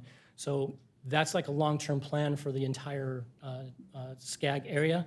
And so we want to make sure that projects that come in are consistent with that. If they're not, then they have to do a quick analysis and just double check that they're not adding to our VMT and raising our total city average. So in conclusion, I just want to say that we've collaborated with SBCTA and other countywide agencies to develop these criteria and threshold to meet this state requirement so that we're consistent throughout the county. While there may be threshold differences from agency to agency, the process and the methodology that are used to create that analysis is consistent throughout the county. As I mentioned, the city is choosing to set their threshold as an average of the city based on where we expect to build out based on our general plan horizon year. But we're still keeping LOS as a tool in our traffic impact pocket. So even though it's no longer necessary or required, or even it's actually just no longer part of CEQA, because we have that as a general plan policy and objective, we still want to keep LOS as a tool to use to make sure that when a development comes in, we do have the infrastructure in place to handle the traffic capacity that they may need, whether or not it's vehicles, bikes, or pedestrians. So we're going to maintain LOS as a traffic impact tool to use, just to make sure that our infrastructure that we hope to have and build as these developments come in, that continues through, and that we maintain that and hold developments responsible for their portion towards that. And then that concludes my report. I'm happy to take any questions. Thank you very much. Dennis, I have to tell you, I'm glad we're not giving up on LOS, but to me, this is just voodoo engineering. I do not understand how they can predict where someone's going to work and how many times they're going to drive, and to me, it'll be interesting to see how it pencils out.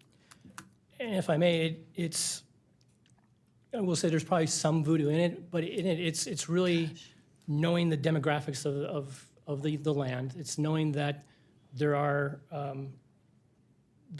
residential centers in every agency and employment centers in every agency. There are surveys that are actually conducted with the public to determine where they live and where they work. And so that information is all piled into all this model. But it takes that kind of information to know what you're predicting is true. I mean, absolutely, you have to know where they live and where they work. Yes. And not everybody wants everyone to know all their information. It's just crazy stuff. Yes, Paul.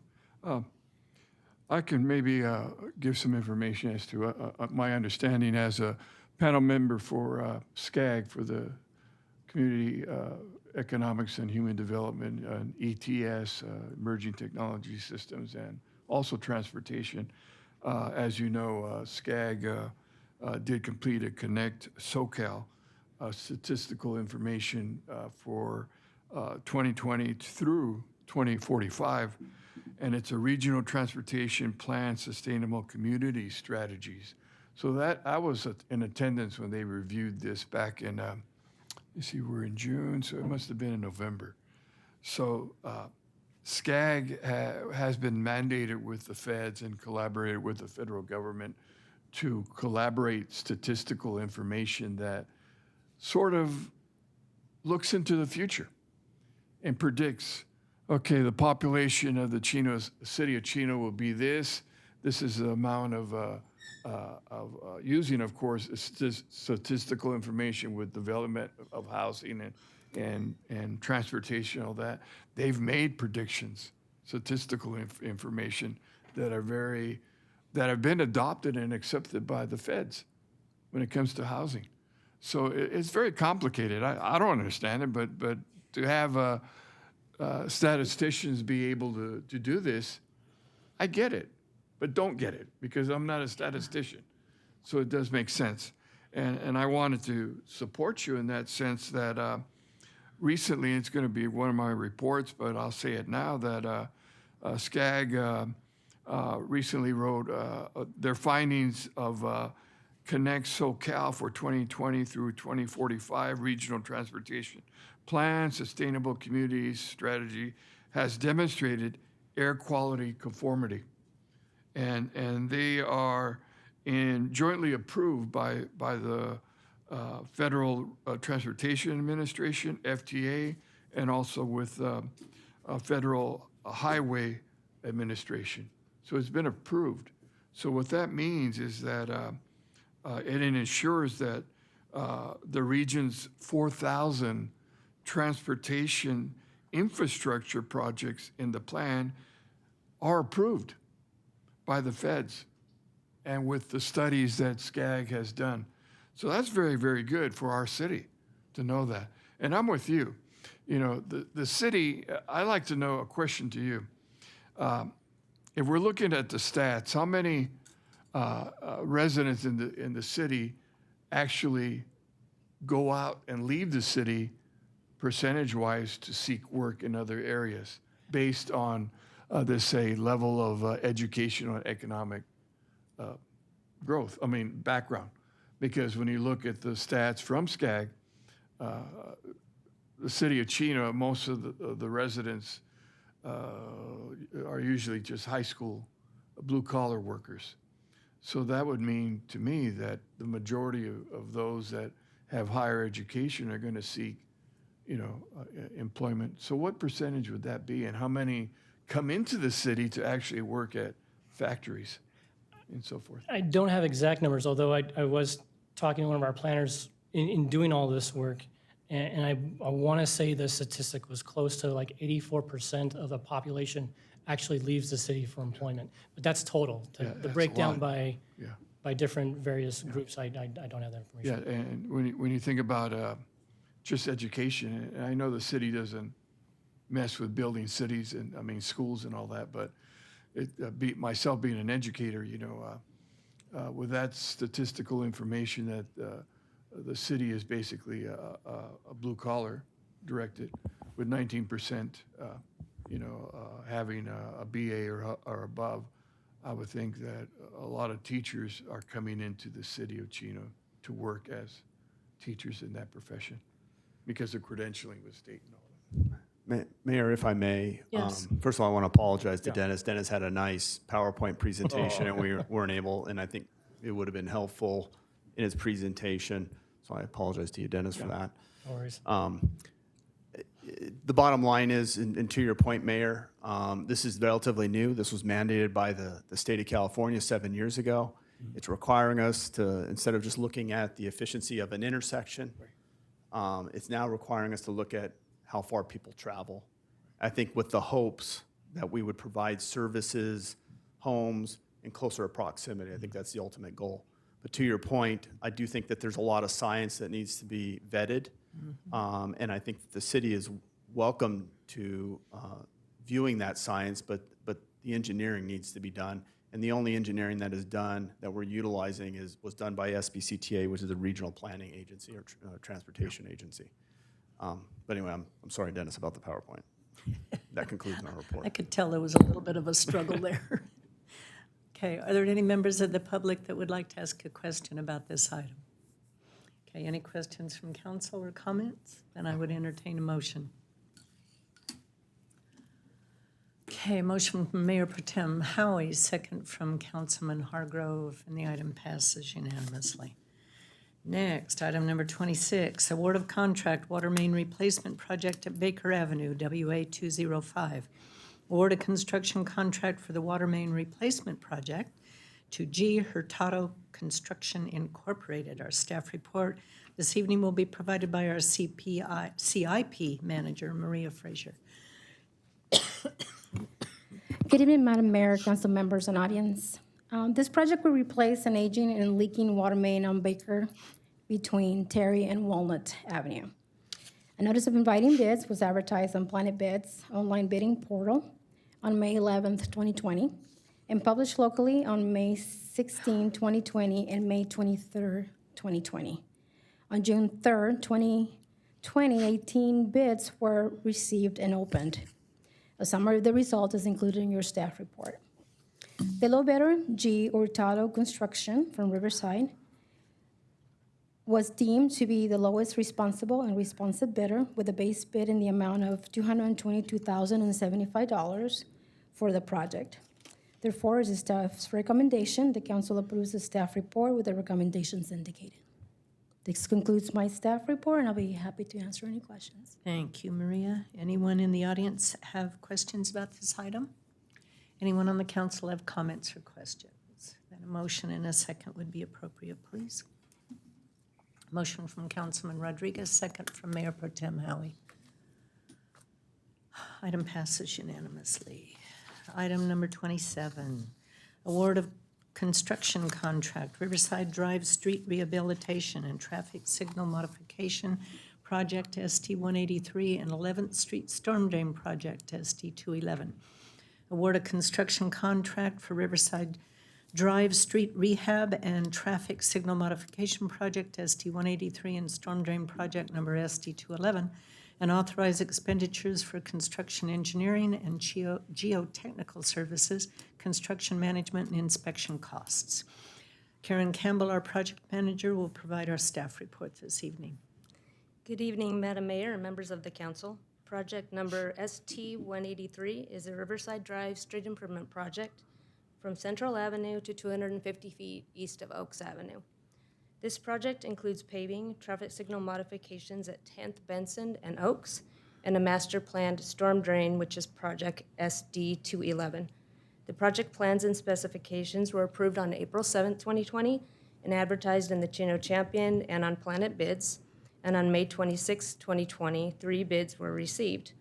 Sully Miller Contracting Company of Brea, California, is properly licensed and is the lowest responsible bidder, with a total bid in the amount of $6,197,250.50. Therefore, it is staff's recommendation that council approves the item with the recommendations as indicated in the staff report. And this includes my report, and I'd be happy to answer any questions you may have. Thank you, Karen. Any audience comments this evening? Any council comments? Yeah, I got a quick, Karen, finally. Finally. How many years we've been working on this project for Riverside Drive to finally get this thing paved? My tires are going to be really happy. 7, maybe? Huh? 6 or 7? It's been a while, huh? Yeah. It's been a while. Well, for those of us that have been around for a long, long time, this was an e-ticket drive. Oh, e-ticket down Riverside Drive. Riverside All the Drive. bump and a bump. Hey, so just to let the public know, when and how long? Probably August to September is when we'll start the preliminary work, surveying underground utility location. There is a long lead time item on traffic signal poles and cabinets, so that's about 4 to 6 months. So we'll be trying to time a lot of the improvements such that the storm drain will go in first, to try to keep it moving along, but it'll probably be 8 months by the time it's complete, just because of the traffic signals. We're going to hit the rainy weather then. Yeah, in the middle. Before the paving. Huh? Yes. Okay. All right, well, Okay. it's going to be a nice road next year, right? Yes. Just a short comment, dovetailing on Tom.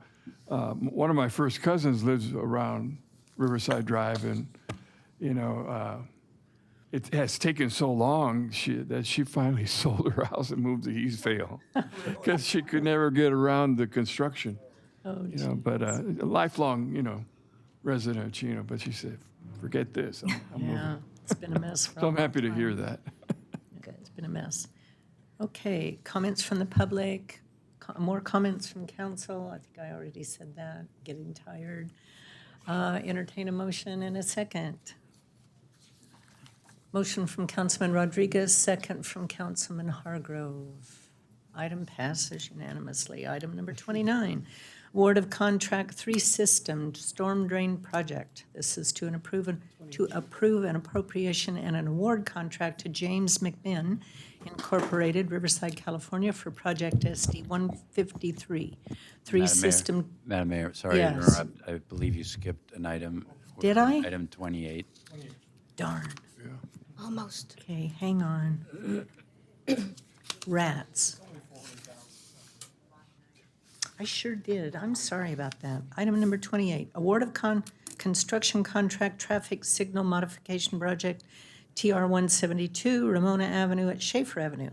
Award a construction contract in the amount of $417,469 to DBX Incorporated, Temecula, California, for project TR 172 Ramona Avenue at Schaefer Avenue, inclusive of an optional bid item for construction of directional ramps, and approve an amendment with JM Diaz Incorporated in the amount of $18,000 for final construction drawings and construction report. Karen, project manager report, please. Yes, ma'am. Project number TR 172 is a traffic signal modification at Schaefer and Ramona Avenues, which will install protected left turn phasing and accessibility improvements. The project plans and specifications were approved on May 5th, 2020, and advertised in the Chino Champion and on Planet Bids, and on May 28, 2020, 5 bids were received and opened. DBX Incorporated of Temecula, California is deemed to be the lowest responsive and responsible bidder. There is a correction to the total contract amount, increasing the contract by $6,500 to a total of $423,969 to include the alternative bid item and the optional bid item for construction of directional curb ramps at all corners. Therefore, it is staff's recommendation that council approves the item with the corrected recommendations as indicated in the staff report. And this concludes my report, and I'd be happy to answer any questions. Okay, thank you, Karen. Anyone in the audience have comments about item number 28? Council comments? Okay, I'll entertain a motion and a second. Motion from Mayor Pro Tem Howie, second from Councilman Rodriguez. Item passes unanimously. Now item number 29. Award of contract, 3-system drain project, already read it. Our project engineer, civil engineering manager, Maria Frazier, will provide our staff report this evening. Maria?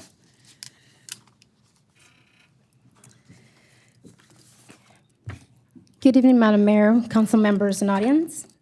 The 3-system storm drain project consists of the installation of the storm drain master plan system, as well as a grind and overlay along its pipeline alignment.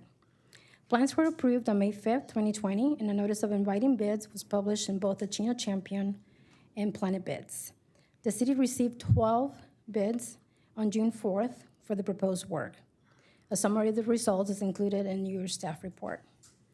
James McMahon, Inc., from Riverside, California, was deemed to be the lowest responsive and responsible bidder with a total bid amount of $2,699,055.39. Therefore, it is staff recommendation the council approves the staff report with the recommendations indicated. That concludes my report, and I'll be happy to answer any questions. Thank you, Maria. Any input from the audience this evening? Any comments from council? No. So these are storm drains in Ross, Walnut, and Magnolia Avenue? Yes. How long will they be torn up? That's a good question. We probably won't start construction for probably another month, so we're probably going to run into some of the rainy season. It's quite a large storm drain. It's composed of 3 different systems from our master plan of drainage. Okay. So it'll start sometime in the summer and? It will probably start sometime in August. September, and then it depends on how we get all the submittals from the contractor. I don't anticipate any items to have a long lead, so everything, the pipe should be ready to be available. So we'll figure about September, but we will run it into this rainy season. And about how long will this last? Just guess. I believe probably about 3 months or so. 3 months. Okay, through the end Mayor, of the year. we'll post kind of a schedule of all these activities so that the community can kind of follow along. We need these storm drains, but they're going to be very disruptive to the neighborhoods. Absolutely. So we'll post all the projects that we're discussing tonight, kind of a tentative schedule. Thank you. Okay, I'd entertain a motion. It's a motion from Councilman Lucio, second from Councilman Hargrove, and it passes unanimously. Okay, next on the agenda is mayor and council reports. This is the time for us to report on pre-scheduled council meetings that were held since the last regular council meeting and any other items of interest. So I'm going to try to make mine short. On Wednesday, June 3rd, I attended the Omnitrans Board of Directors meeting and the San Bernardino County Transportation Authority Board of Directors meetings. A lot of funding issues were taken care of. I'm going to skip the details. Also attended the San Bernardino County City Selection Committee, and Rialto Mayor Deborah Robertson was reelected chair, with San Bernardino Mayor John Valdivia as elected vice chair. Fontana Mayor Aquanetta Warren was reelected chair as the primary member of the Local Agency Formation Commission. Wednesday, June 10th, participated in a conference call with the neighboring city regarding some very important water master issues that may end up coming to council in the future. Thursday, June 11th, I had a Zoom meeting, water master appropriative pool meeting and confidential session. The Water Master Agricultural Pool Contest Court hearing was rescheduled from June 26th to July 29th. Okay. And then also that same day, another Zoom meeting with San Bernardino County Transportation Authority Metro Valley Study Session Board of Directors. And then I was able to be in observation of the PD's virtual community forum on healing of our land. There were audio issues in the very beginning of the meeting, which made it very difficult for people listening to hear, but that was kind of corrected later on with a portable mic. We have to fix that system somehow. That room just echoes terribly. The forum lasted for about an hour and a half. It was very informative, heartbreaking. Some of it was actually heartbreaking. We had two local ministers, Jody Moore and Darian Venerable, who were on the panel, and Lieutenant Rodney Lombard, as well as with Chief Wes Simmons. I have to say the panel members were very open. Raw emotion, actually, which was very touching. I think it's very difficult for people to open up and be that vulnerable and that honest about their feelings and their fears. But it was heartwarming at the same time because we also heard how the two pastors that were on the panel located into the city of Chino on purpose because they felt safer here and care deeply about the community. And Darian Venerable, who was the one that led the prayer this evening, wonderful man, very heartfelt comments, and mentioned to Chief West, and I think he'll talk about it a bit, how, you know, there is a lot of outreach from the PD, but he would like to see even more outreach to the community. And so I know that our chief is going to be working on that even more, you know, to connect with people and get more input. So I thought it was a very, very good forum. Nothing's ever perfect, of course. There were criticisms, you know. Some people wanted other people on the forum. You're never going to please everybody, but I'd like to see those forums repeated, you know, maybe quarterly or whatever. I think it was a very, very healthy forum.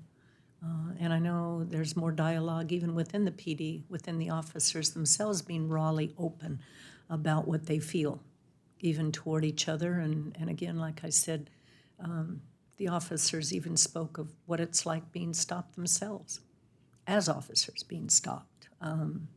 That kind of dialogue, that's hard to hear, but it's very helpful because it hopefully will make people understand even more what it's like to be in somebody else's shoes, which is valuable. So that's all I have. Mayor Pro Tem Howie. Okay. Thanks, Mayor. And I did appreciate your comments tonight. Thank you. They were heartfelt and all right, correct. Thank you. The last couple of weeks, I had a few meetings regarding water, which is our precious commodity. We have to have clean, safe drinking water. And then other than that, I just want to wish everybody a happy 4th of July, but please watch the fireworks, okay? Yes. I'm already hearing a lot of fire bombs and crackers and M80s going off in my neighborhood, and there's been a few light shows already, and it's only middle of June. So you know it's going to be a crazy next 30 days. I understand that, but don't forget, if you shoot those things off, you know, they're not allowed in the city, and it's a $1,000 fine if you get caught. So just think about that. And that's all I have. Thank you. Okay, thank you, Tom. And you're right about the fireworks.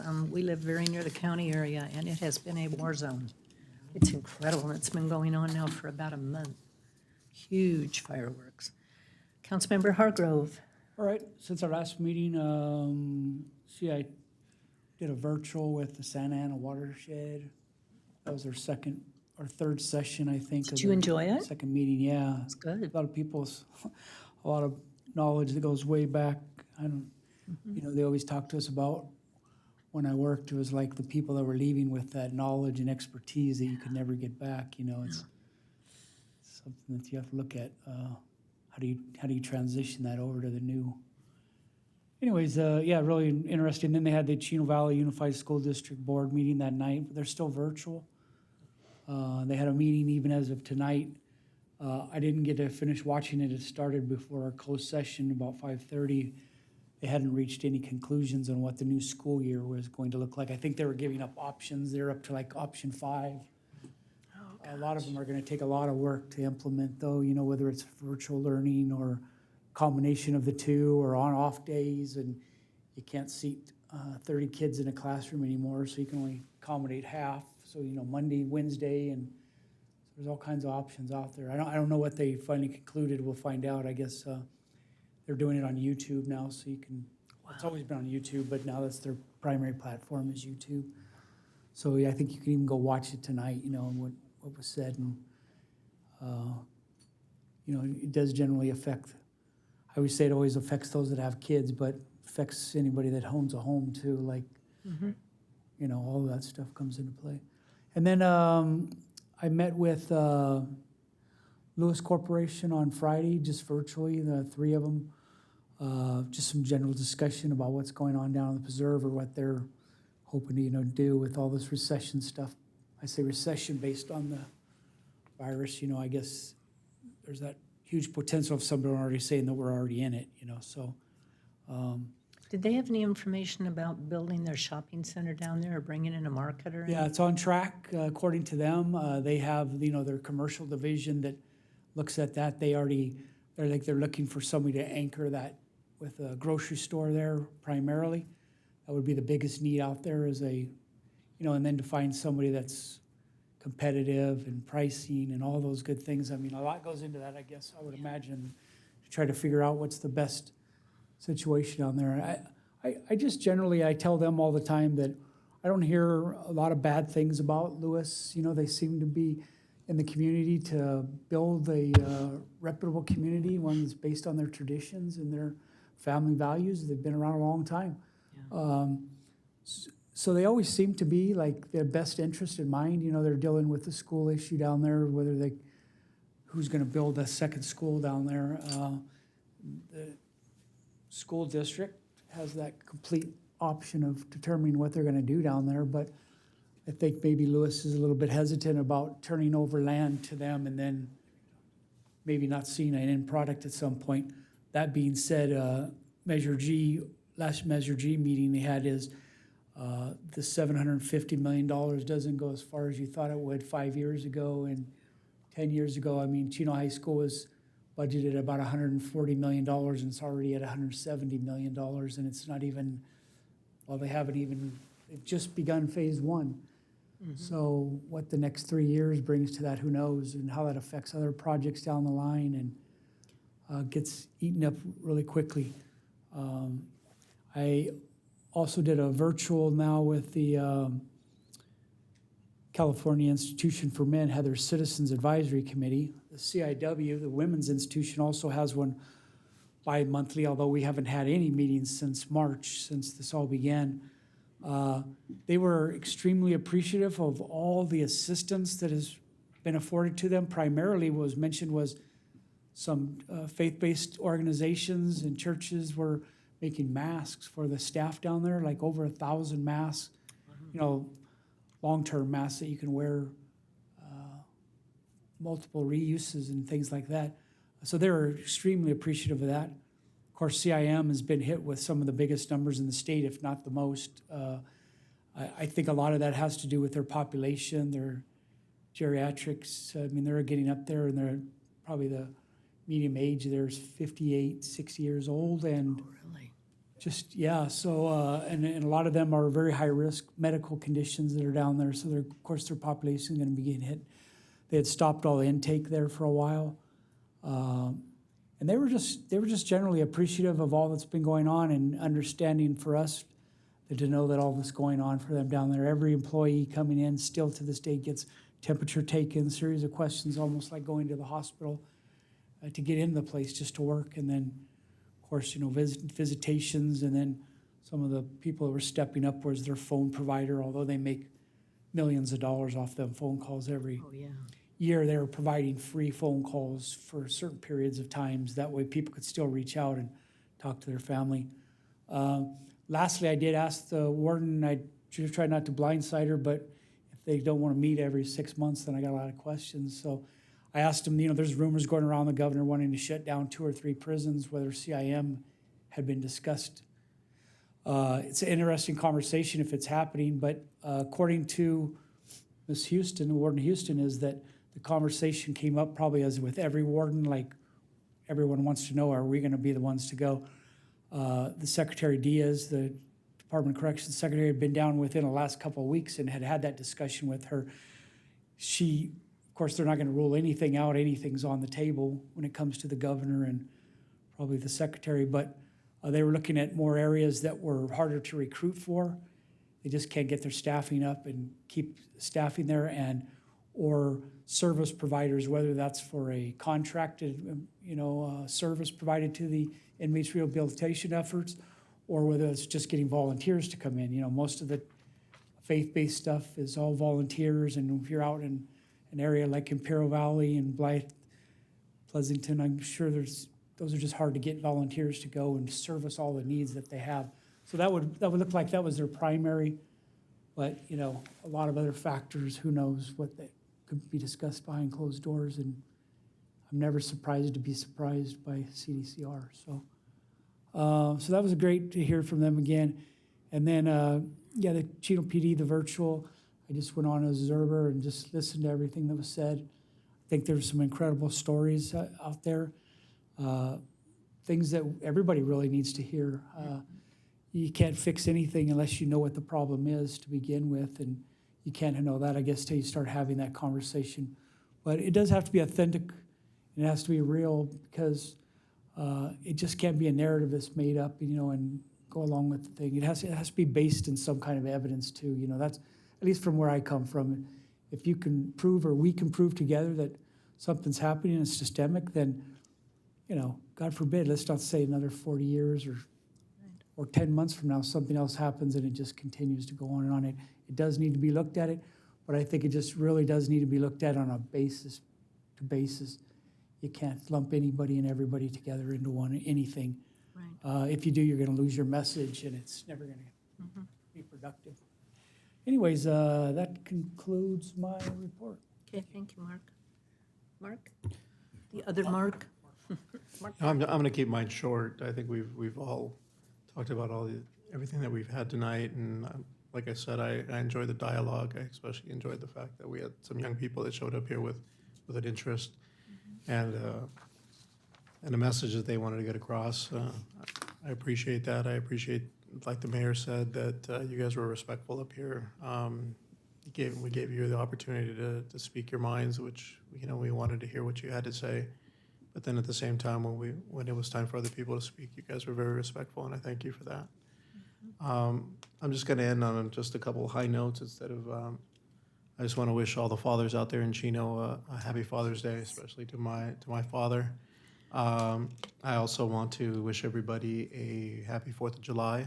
Spend it with your families. It's been hard with this COVID, but at least this gives us the opportunity to be around family. And then I also want to wish my wife a happy birthday. Her birthday's on the 30th. So I'll just end with that, and everybody have a good night and enjoy the holidays. Good husband. Tom? Or I don't mean Tom. Who's next? Mr. Rodriguez. Thank you. I'll try to keep mine very short, but I want to begin with, I went to Damien High School, and when we came down to play Chino High, I walked to the stadium. I lived so close, but they never threw rocks at the Spartans. Ooh. They did at the Wolves. They respected the Spartans. They did the Wolves. Maybe they're afraid of the priest. Probably. Not the students. But I was also a guidance counselor at Don Lugo, so I understand the stress and concerns of all the students. And who knows, I may have had your dads as one of my caseloads, but I'm not that old, But anyway, I I'll keep mine short with this message. I spoke about, well, on June 4th, I attended also a Zoom meeting with the Santa Ana Watershed Ambassador Round 3 workshop. And it was very interesting and very informative and very long, like 4 hours. It was long, but it was very positive. June 9th, I went ahead and took a look at the San Bernardino. I got a heads up, but the San Bernardino County supervisors, on their agenda that was introduced by Kurt Hagman, 4th District, our Kurt Hagman, he put in, they discussed the idea that racism as a health hazard to individuals.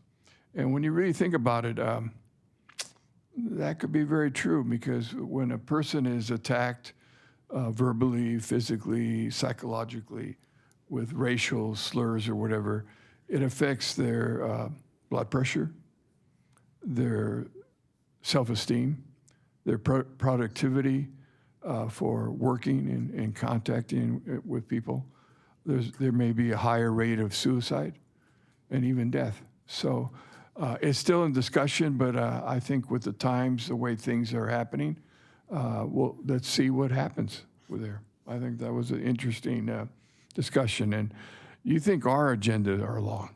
I mean, take a look at theirs. It's like thousands of pages. The county. It's all day sometimes. I didn't look at all the pages. I just looked at that information that I needed. It was interesting. Being all of us being part of the League of California Cities and myself being a representative on the legislative for the city, I just want to mention a few things that I found out. That the league is already predicting that if California does not receive that anticipated $14 billion in additional federal assistance by September 1st, it will trigger a lot of cuts in many areas.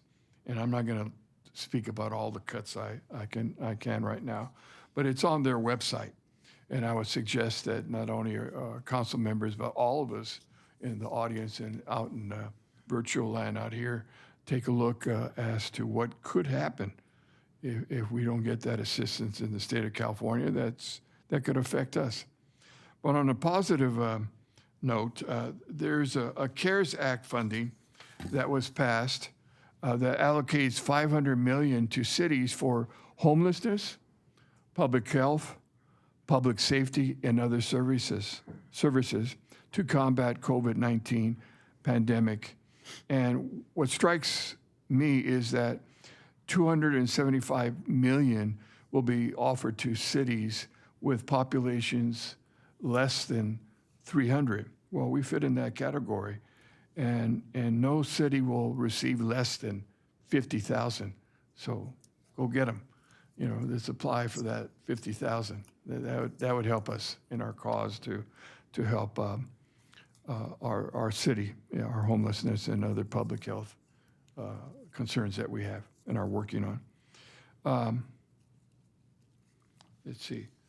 Another homelessness funding through the legislation includes an additional funding to support existing homelessness programs. The budget directs $350 million to the Homeless Coordinating and Financing Council. However, it is unclear how these fundings will be allocated. So it'd be interesting to actually keep tabs as to what direction that goes and how we can tap into some of this $350 million for our city to help our people and residents. Transportation funding. The legislators' budget rejects the governor's May revision proposal to transfer $130.5 million in interest earnings from state highway accounts, SHA, to the general fund. So we have additional money then for transportation and transportation infrastructure, which is good. Broadband, my interest. The legislator will adopt budget trailer bill language to better enable telecommunication providers to compete for federal funding with the intent of improving access to broadband internet in the state of California. So that's something else that we should keep an eye on. That should be very good, interesting to find out later on what League of California Cities does. As a member of the NLC, the National League of Cities, and NALEO, they have a tremendous amount of resources that could be added to what we're trying to move forward in our transformation to change and for better improvement. So I won't mention all of them because there's a number of them, but I can forward this information to other council members or any members out in the community and work with our chief. One of them deals with racial equity resources and reports, which is intended to strengthen local elected officials' knowledge, meaning us and others, the capacity to eliminate racial disparities. So you get information. So one of my favorite shows as a kid was Dragnet. And I always remember Sergeant Friday saying, "The facts, ma'am." So all these reports and all these resources are dealing with facts, and they're readily available on the internet from the National League of Cities. Let's see.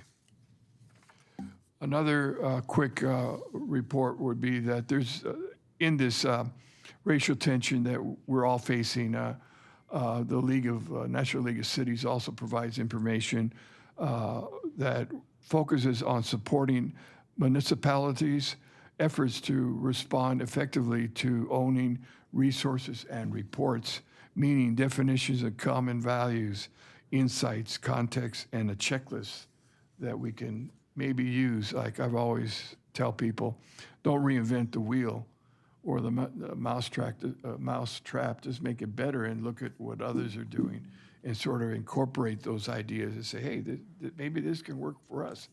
So those resources are there. And then lastly, I'll end with this one, that City Council decision-making to address racial inequities and repair harm. It can apply to a racial equity lens to key decision points outside of formal legislation. The idea of racism, the idea of supporting anti-bullying programs are extremely important. So all this is readily available with online through the National League of Cities website and also the NALEO website. And I'm happy to share that with anyone. Just contact me through our common secretary, Rita Pro, who does a beautiful job for all of us. Thank you. That concludes my report for tonight. Okay. City Manager Valentine, anything this evening? Yes, Mayor. Real quickly, just wanted to provide an update on the COVID-19. As you're aware, we adopted a state of emergency back in March. Year to date, you need to report back to the council. We've spent roughly $130,000 on supplies, retrofitting our facilities. I want to thank Community Services for doing that. We were probably one of the first agencies that came back to work. We opened up on May 18th, but all of our folks returned actually on May 4th. It's also important to note for our community that majority of our amenities at all of our parks, which includes playgrounds and their splash pad, are now open. But again, we want to caution folks to use good judgment and best management practices as it relates to protecting themselves against the COVID virus. That concludes my report. Thanks, Mayor. Thank you. Mr. Galante, any city attorney report? Thank you, Madam Mayor. No report tonight. Okay. Chief Simmons. Thank you, Mayor and council members. Again, I appreciate your guys' support of the men and women of the Chino Police Department. As I said, we're not perfect, but we're committed to getting better every day. And I think the community forum we held on Thursday was one example of that. And I was able to listen to, as you said, raw emotions, and people share things that I never experienced in my life. And I think that's important for all of us to hear, that we don't all have the same experiences, and we need to see life through other people's eyes. In regards to the forum, we've had to date 8,300 people watch that on Facebook. And we're going to be posting it on YouTube through Chino Channel 3, which will have the audio fixed on there too, so people can watch it through YouTube. Yes, we do plan to continue these conversations and see if we can't work these forums in the midst of COVID and and do other things, but I think it is important for us to hear other people's experiences, but then also for them to hear our experiences and for it to be a dialogue. For the young people here that were here tonight, I mean, I appreciate that passion. I have that passion as well, and for us to get together and be able to dialogue about that. And we're going to be opening our doors as we always have, and see if we can't find more ways to get them involved in our community and in our police department, so they can see where their tax dollars are going, because it's important. We're responsible for those dollars, and we want to do a good job of preserving that. When they have ideas, ideas that come from a different viewpoint that's valuable. Absolutely. And I'm very proud of the men and women at the Chino Police Department. And we have a young person in our department, Officer Ryan Tillman, who that's his passion. And he's taking that passion all over the United States and really making change in that area. And he's probably standing over there right now. Yep. So. The other thing I wanted to touch on is we heard tonight as we were in this council meeting is fireworks. So we have been active out there and are issuing $1,000 sites already and have taken a large cachet of illegal fireworks from people. So know that if you possess, buy, sell, or use illegal fireworks in the city of Chino, that's a $1,000 fine. I do want to share with people, though, when you're driving around in a police car at night, it's very difficult to find out where that firework actually was launched from. So if you know where it's launched from, please give us a call and let us know, and then we can be on the lookout for that location, and hopefully take some action. Because in order for us to enforce that, we have to actually see the person do it. It has to be done in our presence or see them in possession of it. But we will catch them, and we have, and we'll issue those $1,000 fines. We want people to have a wonderful 4th of July. This is an incredible country. We need to celebrate the birth date of our country on the 4th of July. And I think especially this year, more than any other years in recent history with what's been going on with COVID, let's enjoy our 4th of July, but let's do it safely. Absolutely. That's all I had to say, unless anybody has any questions for me. Nope. Thank you, Wes. Thank you very much. Is there anyone here from the, you are here. Good evening, Madam Mayor, City Council, and staff. Nathan Cook from Chino Valley Fire District. We just want to take this opportunity to remind our community, as the weather is getting hotter and drier, to please ensure that you have the appropriate defensible space around your property, especially in the light of fireworks going off all around us. And help us help you by defending your property and making sure that your weeds and vegetation are clear to help limit the spread of any fires. Once again, have a great 4th of July. Thank you so much for all that you are doing and our partnership with the police department. Thank you. Nathan, if someone does have a neighbor or a neighborhood facility that has not taken care of the weeds, who do they call? They can contact the fire district directly, and hopefully they're already on our list, and we are currently going after weed abatement on properties that have not been in compliance. I think that's really important since all the illegals are going off now, and it's especially in our nearby county area, which is still your jurisdiction. It's just been incredible already. Yep, absolutely. Okay. Thanks so very much. Have a good evening. Nathan. Thank you. Okay, and then last note before we adjourn, shame on me, also happy Father's Day to everyone, and a happy on the same day, June 21st, a happy 45th wedding anniversary to my husband. He deserves some kind of medal for putting up with me all these years, I'll tell you what. So we're going to celebrate our anniversary and Father's Day on the same day. So with that, we are adjourned to our next regular meeting to be held on Tuesday, July 7th at 7 o'clock with closed session at 6 if necessary in these council chambers. Good evening.